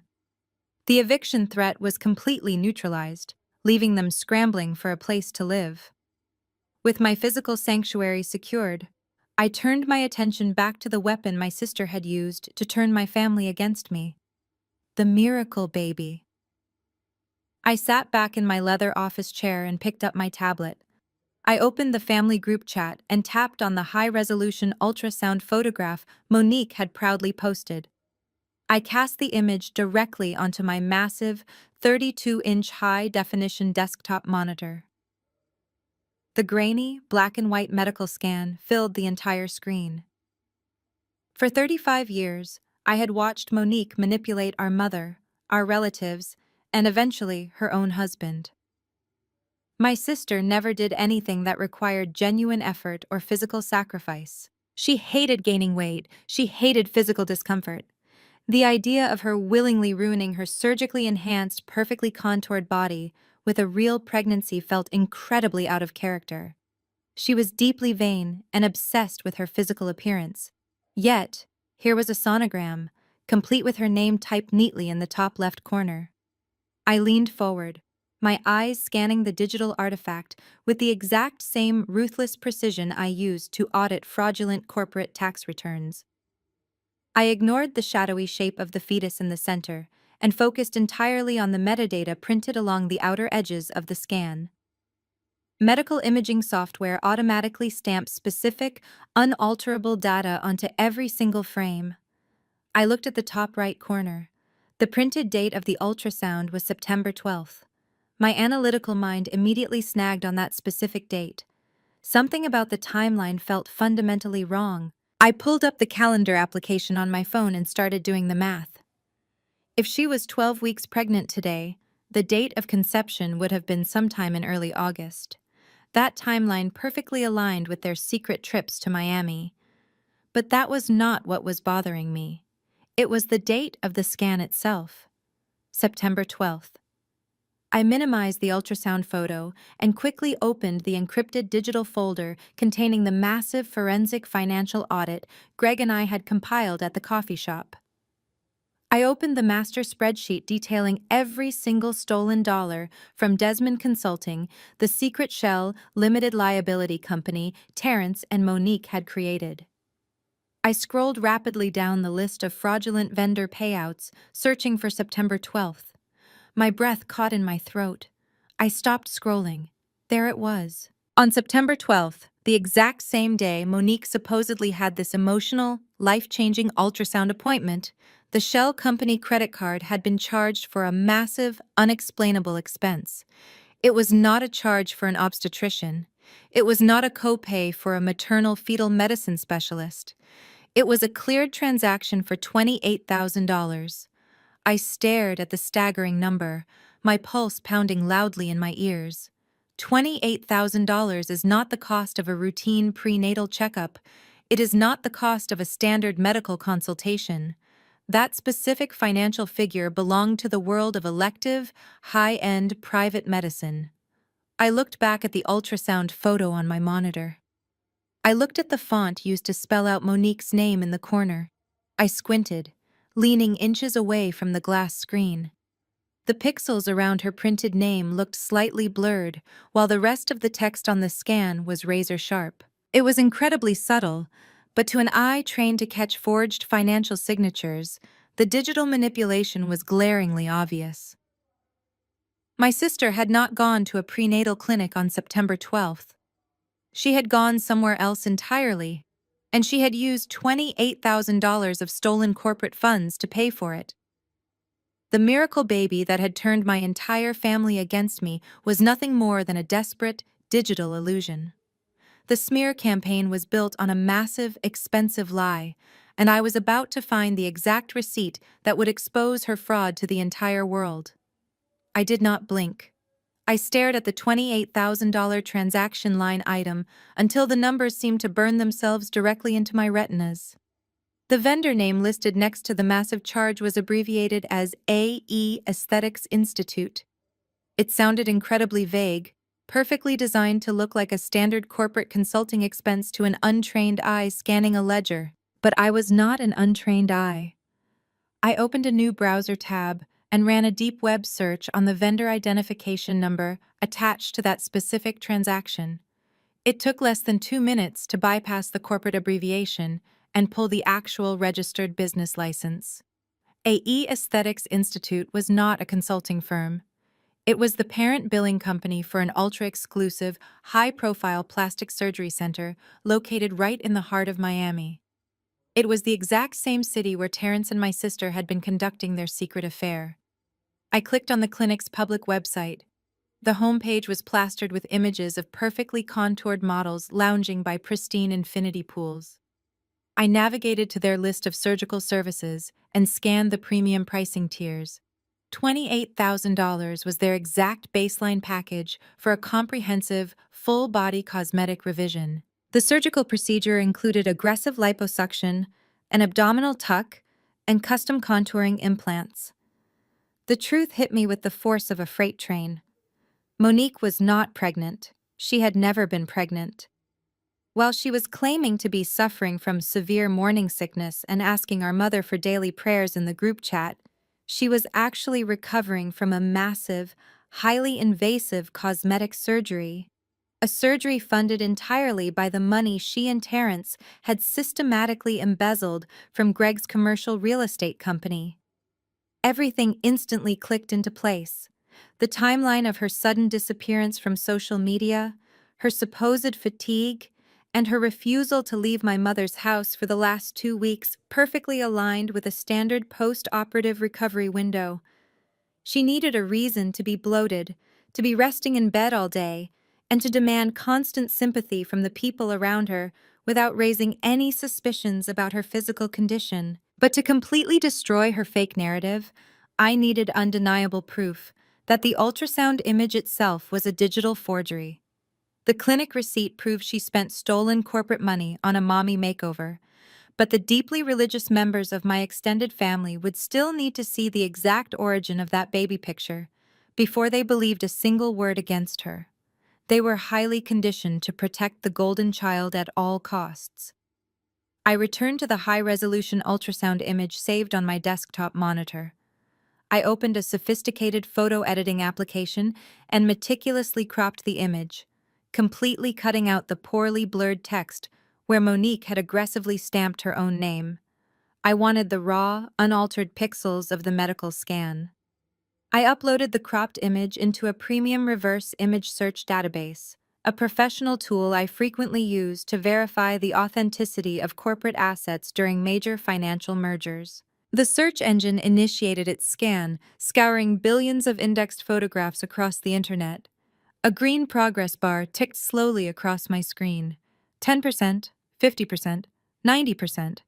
The results populated instantly. There were 0 hits in any official medical journals or stock photography websites, but there was one exact, 100% match linked directly to a public social media profile. I clicked the hyperlink. It redirected me straight to a Facebook post dated exactly 3 years ago. I looked at the profile name and let out a sharp, genuine laugh that echoed through my quiet home office. The profile belonged to a woman named Chloe. Chloe was Monique's former college roommate, a girl who used to come to our house for Thanksgiving dinners before Monique abruptly stopped speaking to her over some petty, manufactured drama. There, perfectly preserved on Chloe's public timeline, was the exact same ultrasound picture. Every single shadow, every curve of the tiny fetus, every digital artifact matched identically. But in Chloe's original post, the name typed in the top left corner of the medical monitor was clear and completely legible. It did not say Monique. It said Chloe. Below the image, Chloe had written a heartfelt caption announcing the impending arrival of her first child, complete with the exact same praying hand emojis my sister had just used to manipulate our family. Monique had literally gone onto her estranged friend's social media page, downloaded a 3-year-old ultrasound photograph, sloppily pasted her own name over the original medical text, and presented it to our entire church congregation as a divine miracle from God. The sheer, terrifying depths of her narcissism were fully exposed on my monitor. I sat back in my heavy leather chair, piecing together the psychology of her desperate strategy. Monique was backed into a massive, inescapable corner. Greg had kicked her out of her luxurious mansion and completely frozen her endless supply of limitless credit cards.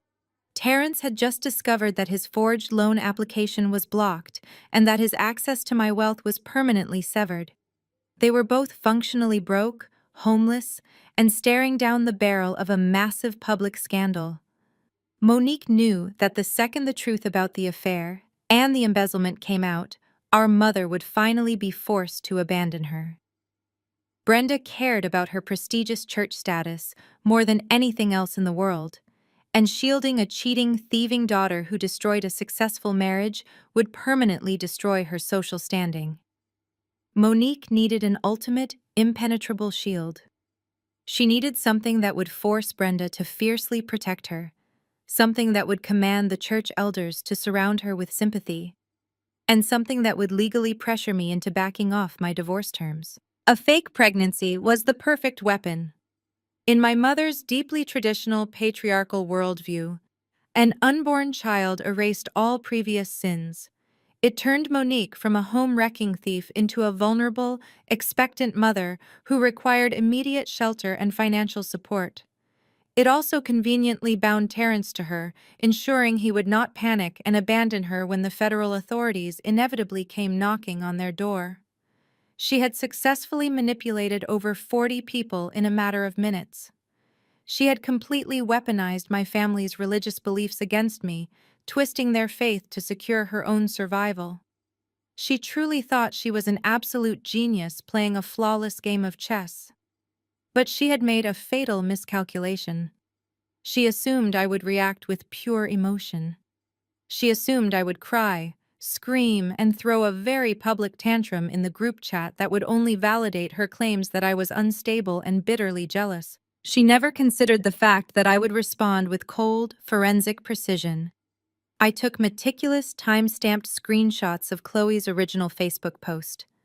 I captured the web address, the upload date, the comments from her family, and the unaltered ultrasound image. I downloaded the high-resolution copies and placed them directly into a new, heavily encrypted folder on my secure server. I labeled the digital folder the Gala. I added the $28,000 cosmetic surgery receipt from the shell company's credit card statements right next to the stolen baby pictures. The trap was now fully loaded and armed.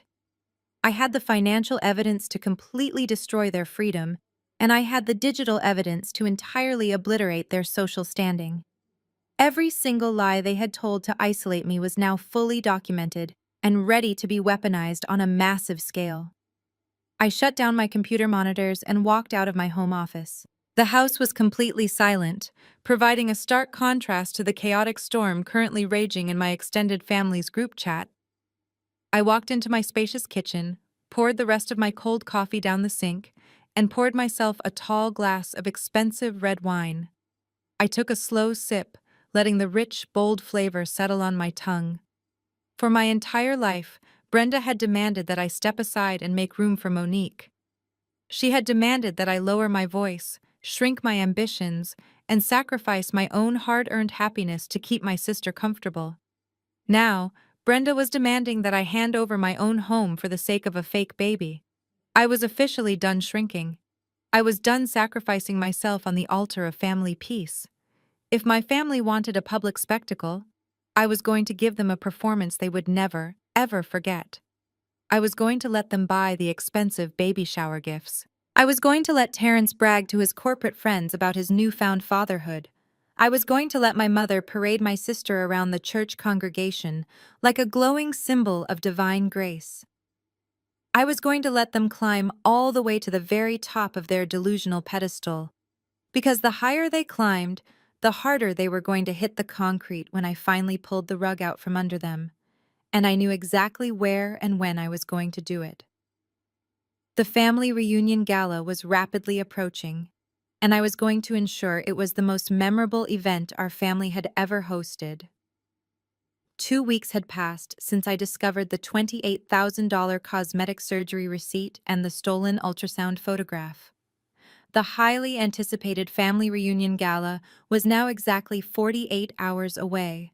For my mother, Brenda, this gala was not just a simple family gathering, it was her crowning social achievement of the year. She had spent the last 12 months meticulously organizing the catered menu, the floral arrangements, and the seating charts at the city's most exclusive banquet hall. It was her opportunity to parade her perfectly curated family in front of the entire church congregation and our extended relatives, basking in their admiration and envy. And now, thanks to Monique's miraculous fake pregnancy, Brenda had the ultimate centerpiece for her grand event. I was sitting at my kitchen island, reviewing a quarterly report for a client, when my cell phone vibrated against the marble countertop. The screen illuminated with a direct text message from my mother. It was the first time she had reached out to me individually since I kicked her and Monique out of my house. I picked up the device, fully expecting a list of demands regarding the divorce proceedings. Instead, I read a message so dripping with cruel, deliberate alienation that it would have shattered the heart of the woman I was just a month ago. "Do not come to the gala," Brenda wrote. "I have already spoken to the venue and had your name removed from the guest list. You will only upset your sister and her baby with your negative energy. This is her moment to celebrate her new family, and I will not allow your bitterness to ruin her special night. Stay home, Jada." I read the words twice, letting the sheer audacity wash over me.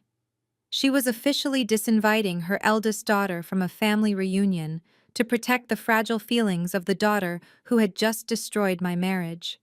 Brenda was drawing a permanent line in the sand. She had chosen her side, completely discarding me to maintain the illusion of Monique's perfection. She truly believed that rejecting me from her social event was the ultimate punishment. She thought I would sit in my empty house weeping over my exclusion, desperate for her conditional love. I did not feel rejected. I felt incredibly liberated. She had just handed me the absolute perfect opening. I tapped the reply field on my screen.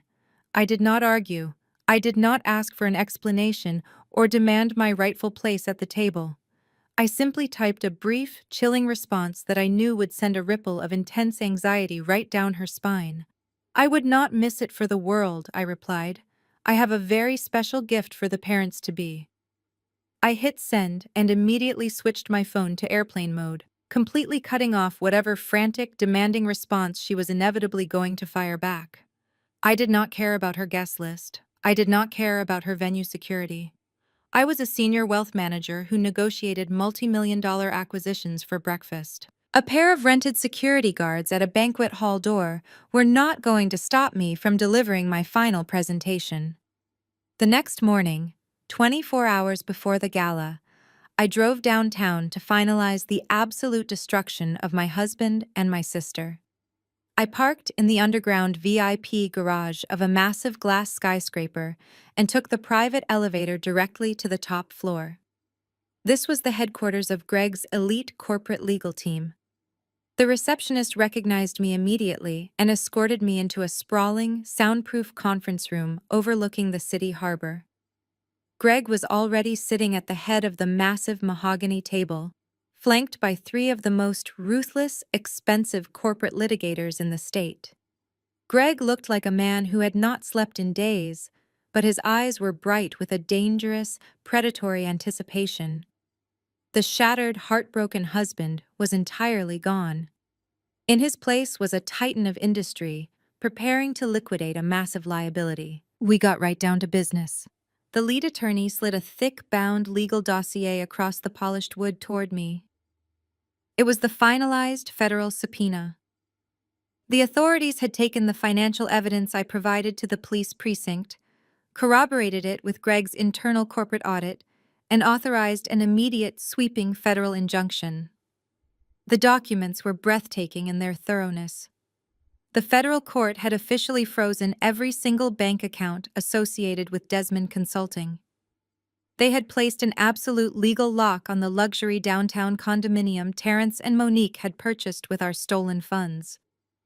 But the most devastating piece of paper in that entire dossier was the criminal summons. Terrence was being formally served with federal charges for wire fraud, identity theft, and corporate embezzlement. The penalty for his crimes carried a mandatory minimum sentence in a federal penitentiary. Greg and I spent 2 hours reviewing the exact timeline of execution. We mapped out the strategy with the cold, calculated precision of a military operation. I was going to enter the banquet hall first.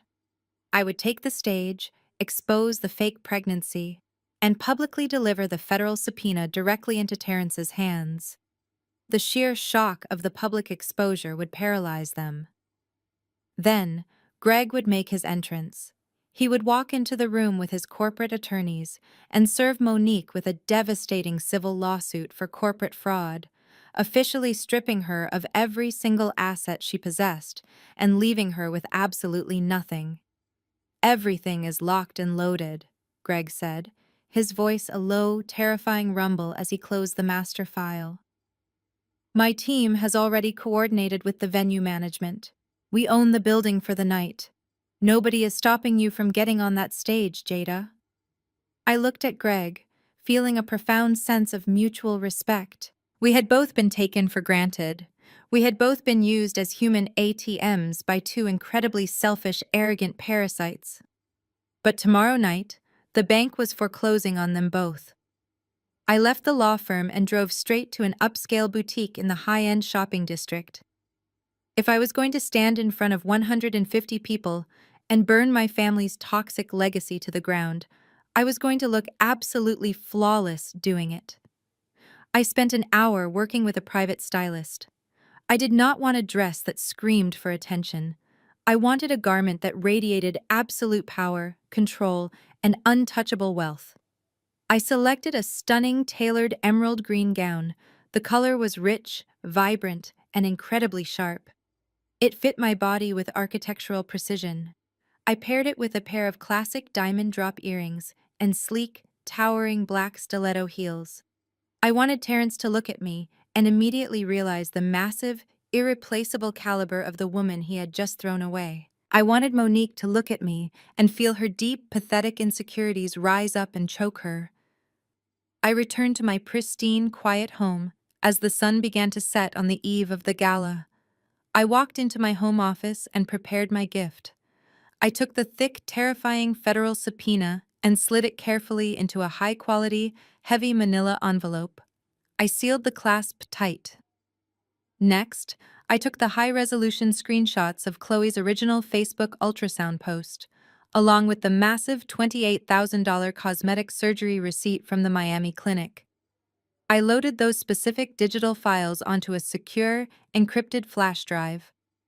I slipped the drive into my designer evening clutch alongside my favorite shade of dark red lipstick.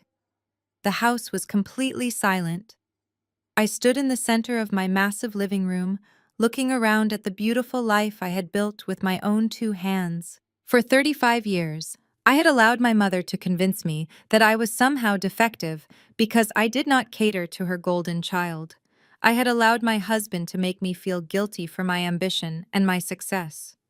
I had carried the heavy, suffocating weight of their expectations, their secret debts, and their emotional manipulations. But tonight, the air in my home felt incredibly light. The storm was currently brewing just outside my front door, but inside, I was experiencing the most profound calm of my entire life. The anxiety of being the family scapegoat had completely vanished. I poured myself a glass of sparkling water, walked out onto my back patio, and looked up at the clear night sky. Tomorrow night, my mother was expecting me to cower in the shadows. Terrence was expecting me to quietly surrender my home to his new, fraudulent family. Monique was expecting to be crowned the queen of the church congregation, draped in stolen money and fake sympathy. They were all marching happily toward their grand celebration, entirely oblivious to the massive trap waiting for them. I took a deep breath of the cool evening air. The dominoes were lined up perfectly. All I had to do was walk into that banquet hall and push the very first one over. The drive to the city felt incredibly short. I pulled my car up to the valet stand outside the sprawling columns of the Grand Marquis Pavilion. This was the most exclusive banquet hall in our district, a venue my mother had booked a year in advance to ensure our family reunion was the absolute pinnacle of the social season. I handed my keys to the young attendant, stepped out into the humid evening air, and smoothed the fabric of my emerald green gown. The heavy designer silk clung to me perfectly, radiating an icy, untouchable elegance. I gripped my evening clutch, feeling the hard rectangular edge of the encrypted flash drive and the thick manila envelope resting securely inside. I walked through the massive glass double doors and entered the grand foyer. The muffled sounds of a live jazz band, clinking crystal glasses, and loud, joyful chatter echoed from the main ballroom. I paused at the coat check, taking a deep breath. For my entire life, I had walked into these family gatherings, carrying the heavy, invisible burden of my mother's expectations. I had always worn muted colors, kept my opinions to myself, and quietly paid for whatever unforeseen expenses Brenda needed covered. I had been the silent sponsor of their perfect family image. But tonight, I was the executioner. I pushed open the heavy oak doors leading into the main ballroom. The sheer scale of my mother's vanity was on full display.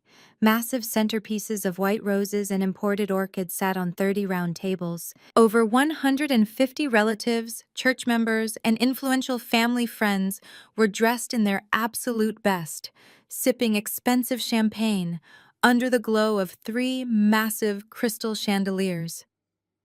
I stood near the entrance, completely unnoticed for the first few seconds, allowing my eyes to scan the room. I immediately spotted the center of attention. Monique was standing near the head table, surrounded by a tight circle of doting aunts and church elders. She was wearing a tight, champagne-colored silk dress, specifically designed to accentuate her midsection. She had one manicured hand resting delicately on her completely flat stomach, constantly rubbing a non-existent baby bump with a practiced maternal gentleness. She was throwing her head back, laughing at a joke, playing the role of the glowing blessed mother-to-be. Standing right beside her, playing the part of the devoted and fiercely protective patriarch, was Terence. He had his hand resting possessively on the small of her back. He was wearing a brand new tailored tuxedo, likely purchased with the last of his hidden commission money before the federal freeze locked his accounts. He was leaning in, nodding respectfully, as Deacon Miller patted him on the shoulder, welcoming him into the brotherhood of fatherhood. And hovering just a few feet away was my mother. Brenda was in her element, wearing a sparkling silver gown, holding a glass of sparkling cider, and beaming with absolute, unadulterated pride. She was directing the venue photographer, making sure every single angle of her golden child and her stolen son-in-law was perfectly captured for the family archives. I took my first step into the room. The sharp, heavy click of my stiletto heels against the polished marble floor seemed to cut straight through the jazz music. Aunt Shirley was the first person to notice me.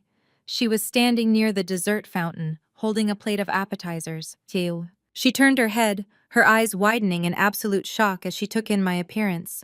She actually dropped a silver spoon onto the floor. The loud clatter caused the people next to her to turn. Like a ripple effect moving across a pond, the conversation in the ballroom began to die down. Heads turned one by one. The laughter faded. The jazz band, sensing the sudden heavy shift in the atmosphere, awkwardly trailed off, leaving only the soft hum of the bass guitar. Within 10 seconds, a room of 150 people went completely, terrifyingly silent. I walked slowly and deliberately across the floor. I did not look down. I did not shrink. I kept my chin high, my posture perfectly straight, letting the vibrant emerald green of my dress command the entire space. The church members who had left me those vicious, condemning voicemails just days ago actually stepped aside, physically parting like the Red Sea to let me through. They stared at me with a mixture of horror and deep confusion. I did not look like a bitter, barren, heartbroken woman.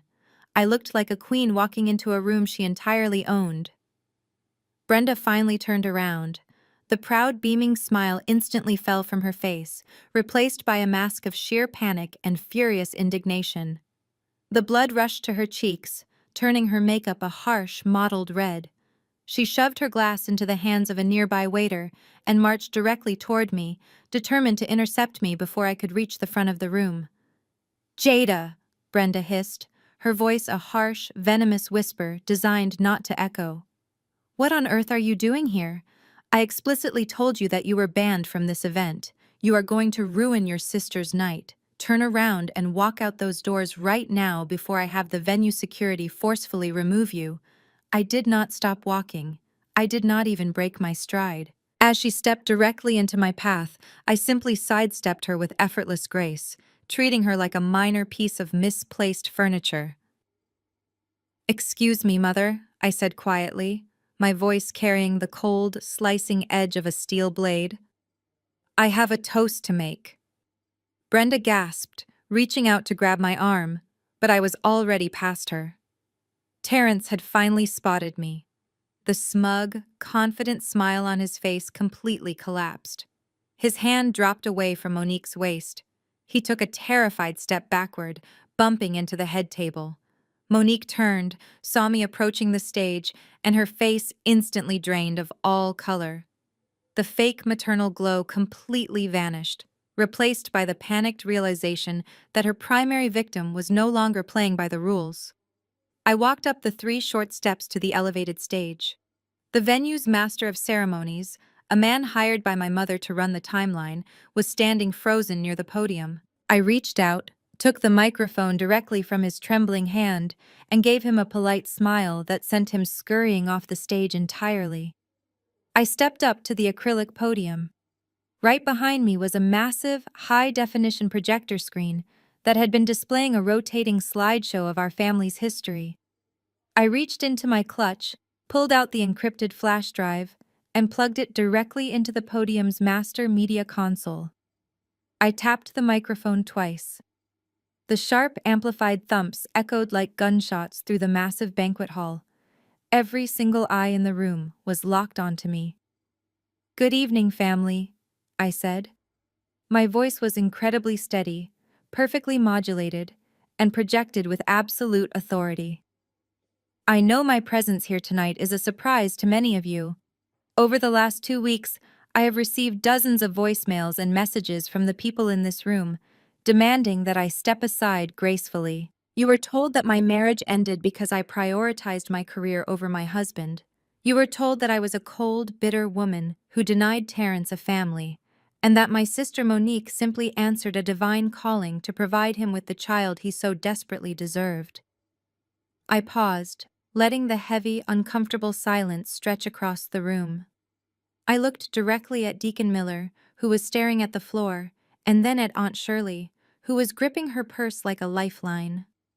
"You were all so incredibly eager to forgive adultery the moment a miracle baby was introduced into the narrative," I continued.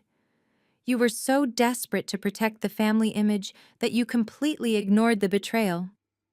So, tonight, as we celebrate this beautiful new family dynamic my mother has so proudly orchestrated, I thought it was only fitting that I bring a special gift. I thought we should all take a much closer look at this divine blessing." I tapped the media console. The rotating family slideshow instantly vanished. The massive screen behind me illuminated the entire stage with a bright, glaring white light. The image that appeared was the exact, high-resolution ultrasound photograph Monique had posted in the family group chat. The crowd let out a collective, soft murmur of recognition. "This is the miracle," I announced, pointing to the screen. "A 12-week-old blessing from God. Notice my sister's name perfectly stamped in the top left corner. Notice the date, September 12th. I tapped the console again. The image on the screen shifted. It split perfectly down the middle. On the left side was Monique's ultrasound. On the right side, I projected the full, unedited screenshot of Chloe's 3-year-old Facebook post. The original ultrasound image was identical in every single shadow and curve, but the name in the corner clearly read Chloe, accompanied by a caption dated 3 years ago. The collective gasp from the room was so loud it sounded like all the oxygen had been sucked out of the building. "My sister is not pregnant," I stated, my voice ringing with absolute clarity. She never was. She stole a medical photograph from her estranged college roommate and forged her own name onto it. She lied to every single person in this room to shield herself from the consequences of sleeping with my husband. Monique let out a loud, high-pitched shriek. She covered her face with both hands, stumbling backward until she hit the edge of the head table. Brenda stood completely paralyzed in the middle of the ballroom floor, her jaw physically hanging open as she stared at the undeniable proof of her golden child's absolute sociopathy. But I was not finished. I tapped the console one more time. The screen shifted again. The baby pictures disappeared, replaced by the massive, itemized billing receipt from the AE Aesthetics Institute in Miami. I had highlighted the total amount in bright yellow, $28,000. On September 12th, the exact day Monique claimed she was sitting in an obstetrician's office looking at her miracle baby, she was actually recovering in a private luxury clinic in Miami, I explained to the horrified crowd. She was having a comprehensive full-body cosmetic revision. A mommy makeover. She needed an excuse to stay in bed and recover, and she needed a weapon to turn this congregation against me. So, she manufactured a pregnancy. Terrence could not take it anymore. The public humiliation was breaking his mind. He lunged forward, scrambling up the stairs to the stage, his face twisted in a mixture of blind panic and fury. "Jada, shut your mouth!" Terrence screamed, reaching out to grab the microphone from my hands. "Turn that screen off right now!" I did not flinch. I did not back away. As he rushed toward me, I reached into my emerald clutch and pulled out the thick, heavy manila envelope. Before he could grab the mic, I stepped forward and slammed the envelope directly into the center of his chest. The physical impact stopped his forward momentum completely. He reflexively grabbed the package, looking down at it in total confusion. "Go ahead, Terrence," I said, stepping right into his personal space. My voice was low, but the microphone picked up every single word, broadcasting our confrontation to the silent room. "Open it. You thought I was going to hand you divorce papers. You thought you were going to drag me through civil court and demand half of my hard-earned money for alimony." Terrence's hands were shaking so violently that he could barely undo the metal clasp. He pulled out the thick stack of legal documents. He stared at the federal seal printed on the very first page. "It is a federal subpoena," I announced to the room, never breaking eye contact with my husband. While my sister and my husband were playing house in Miami, they were actively committing high-level corporate wire fraud. Terrence forged my signature to attempt to steal a $200,000 loan against my assets. But worse than that, he and Monique created a secret shell company.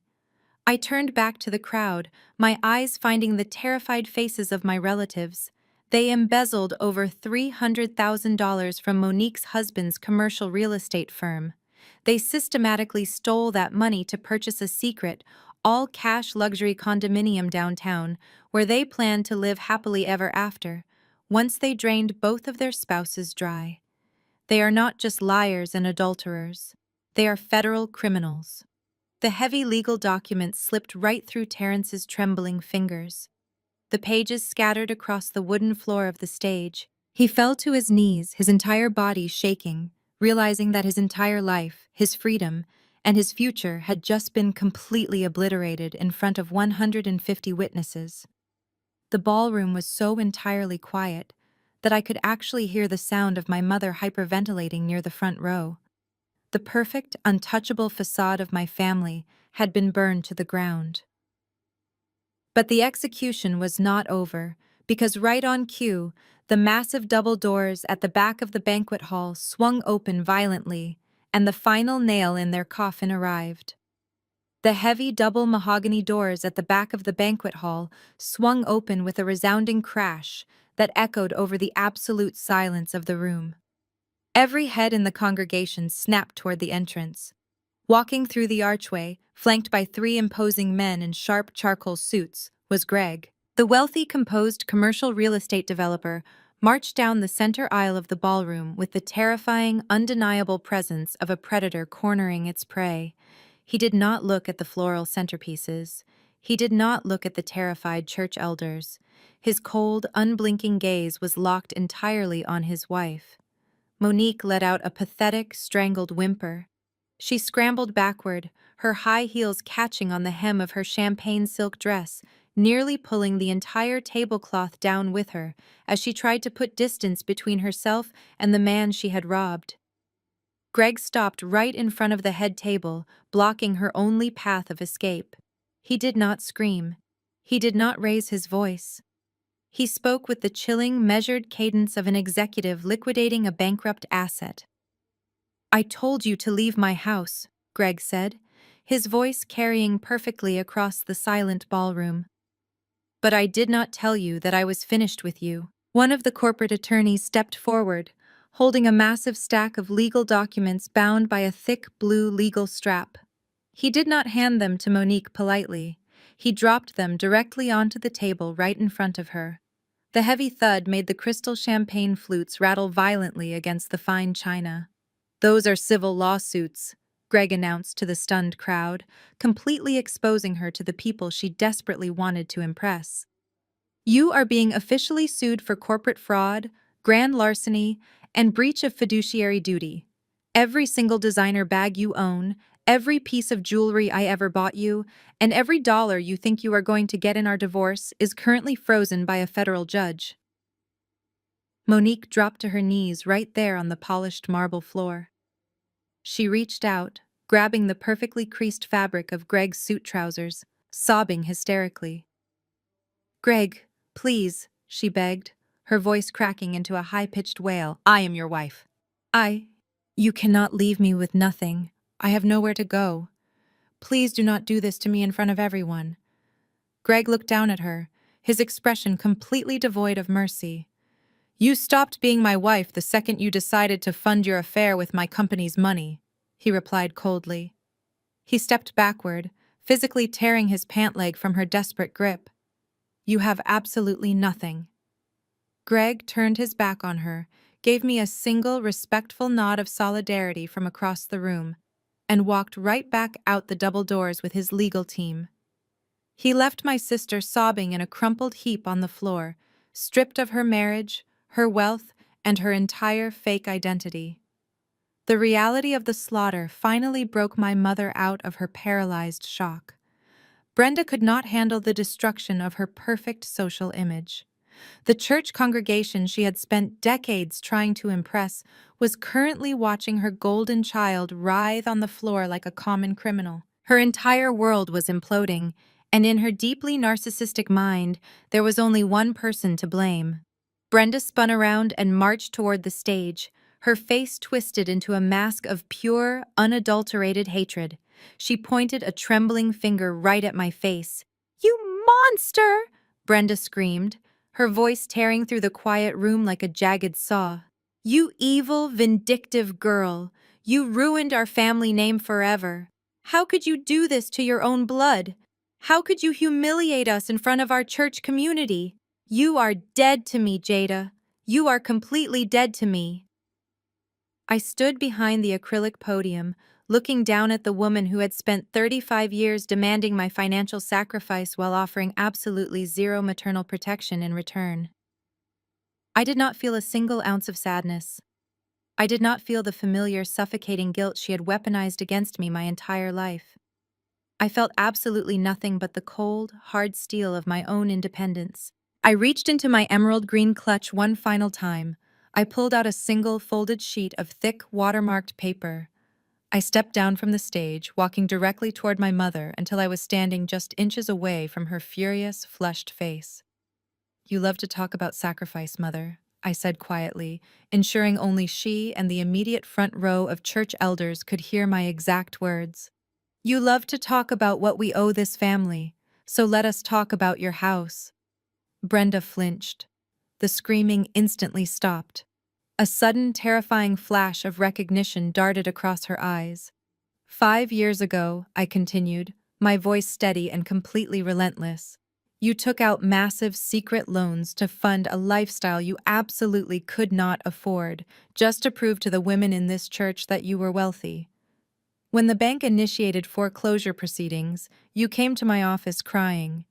You begged me to save you from the public humiliation of being evicted. You begged me not to tell Monique, because you did not want to ruin her perfect image of you. The church elders standing nearby gasped loudly.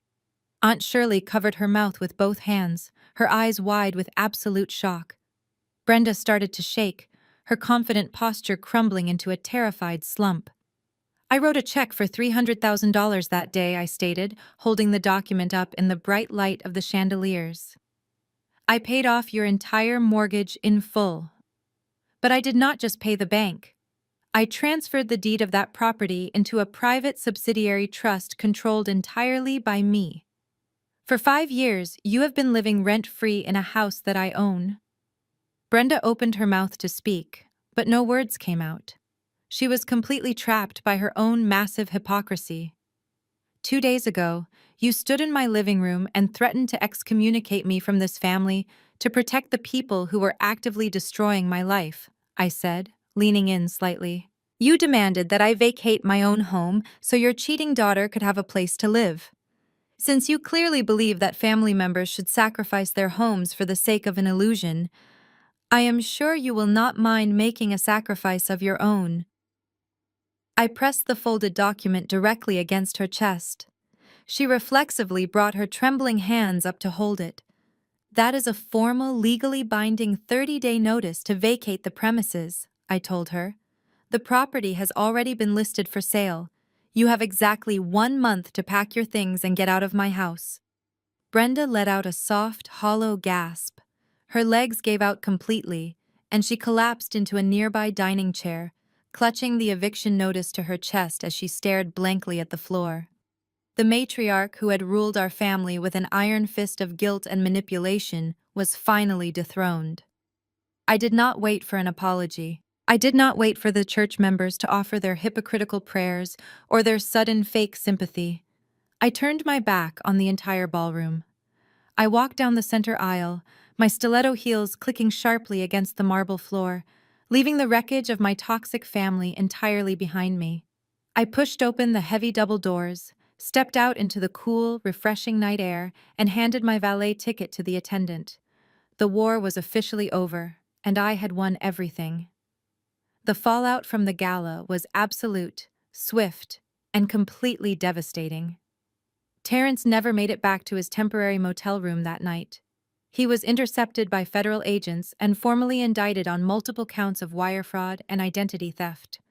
The moment the federal subpoena became public knowledge, his corporate employer immediately terminated his contract. Facing up to 10 years in a federal penitentiary, Terrence predictably tried to strike a plea deal by turning completely against Monique, providing the authorities with every single detail of her involvement in the embezzlement scheme. The grand, sweeping romance they claimed to share evaporated the second they were forced to face the real consequences of their actions.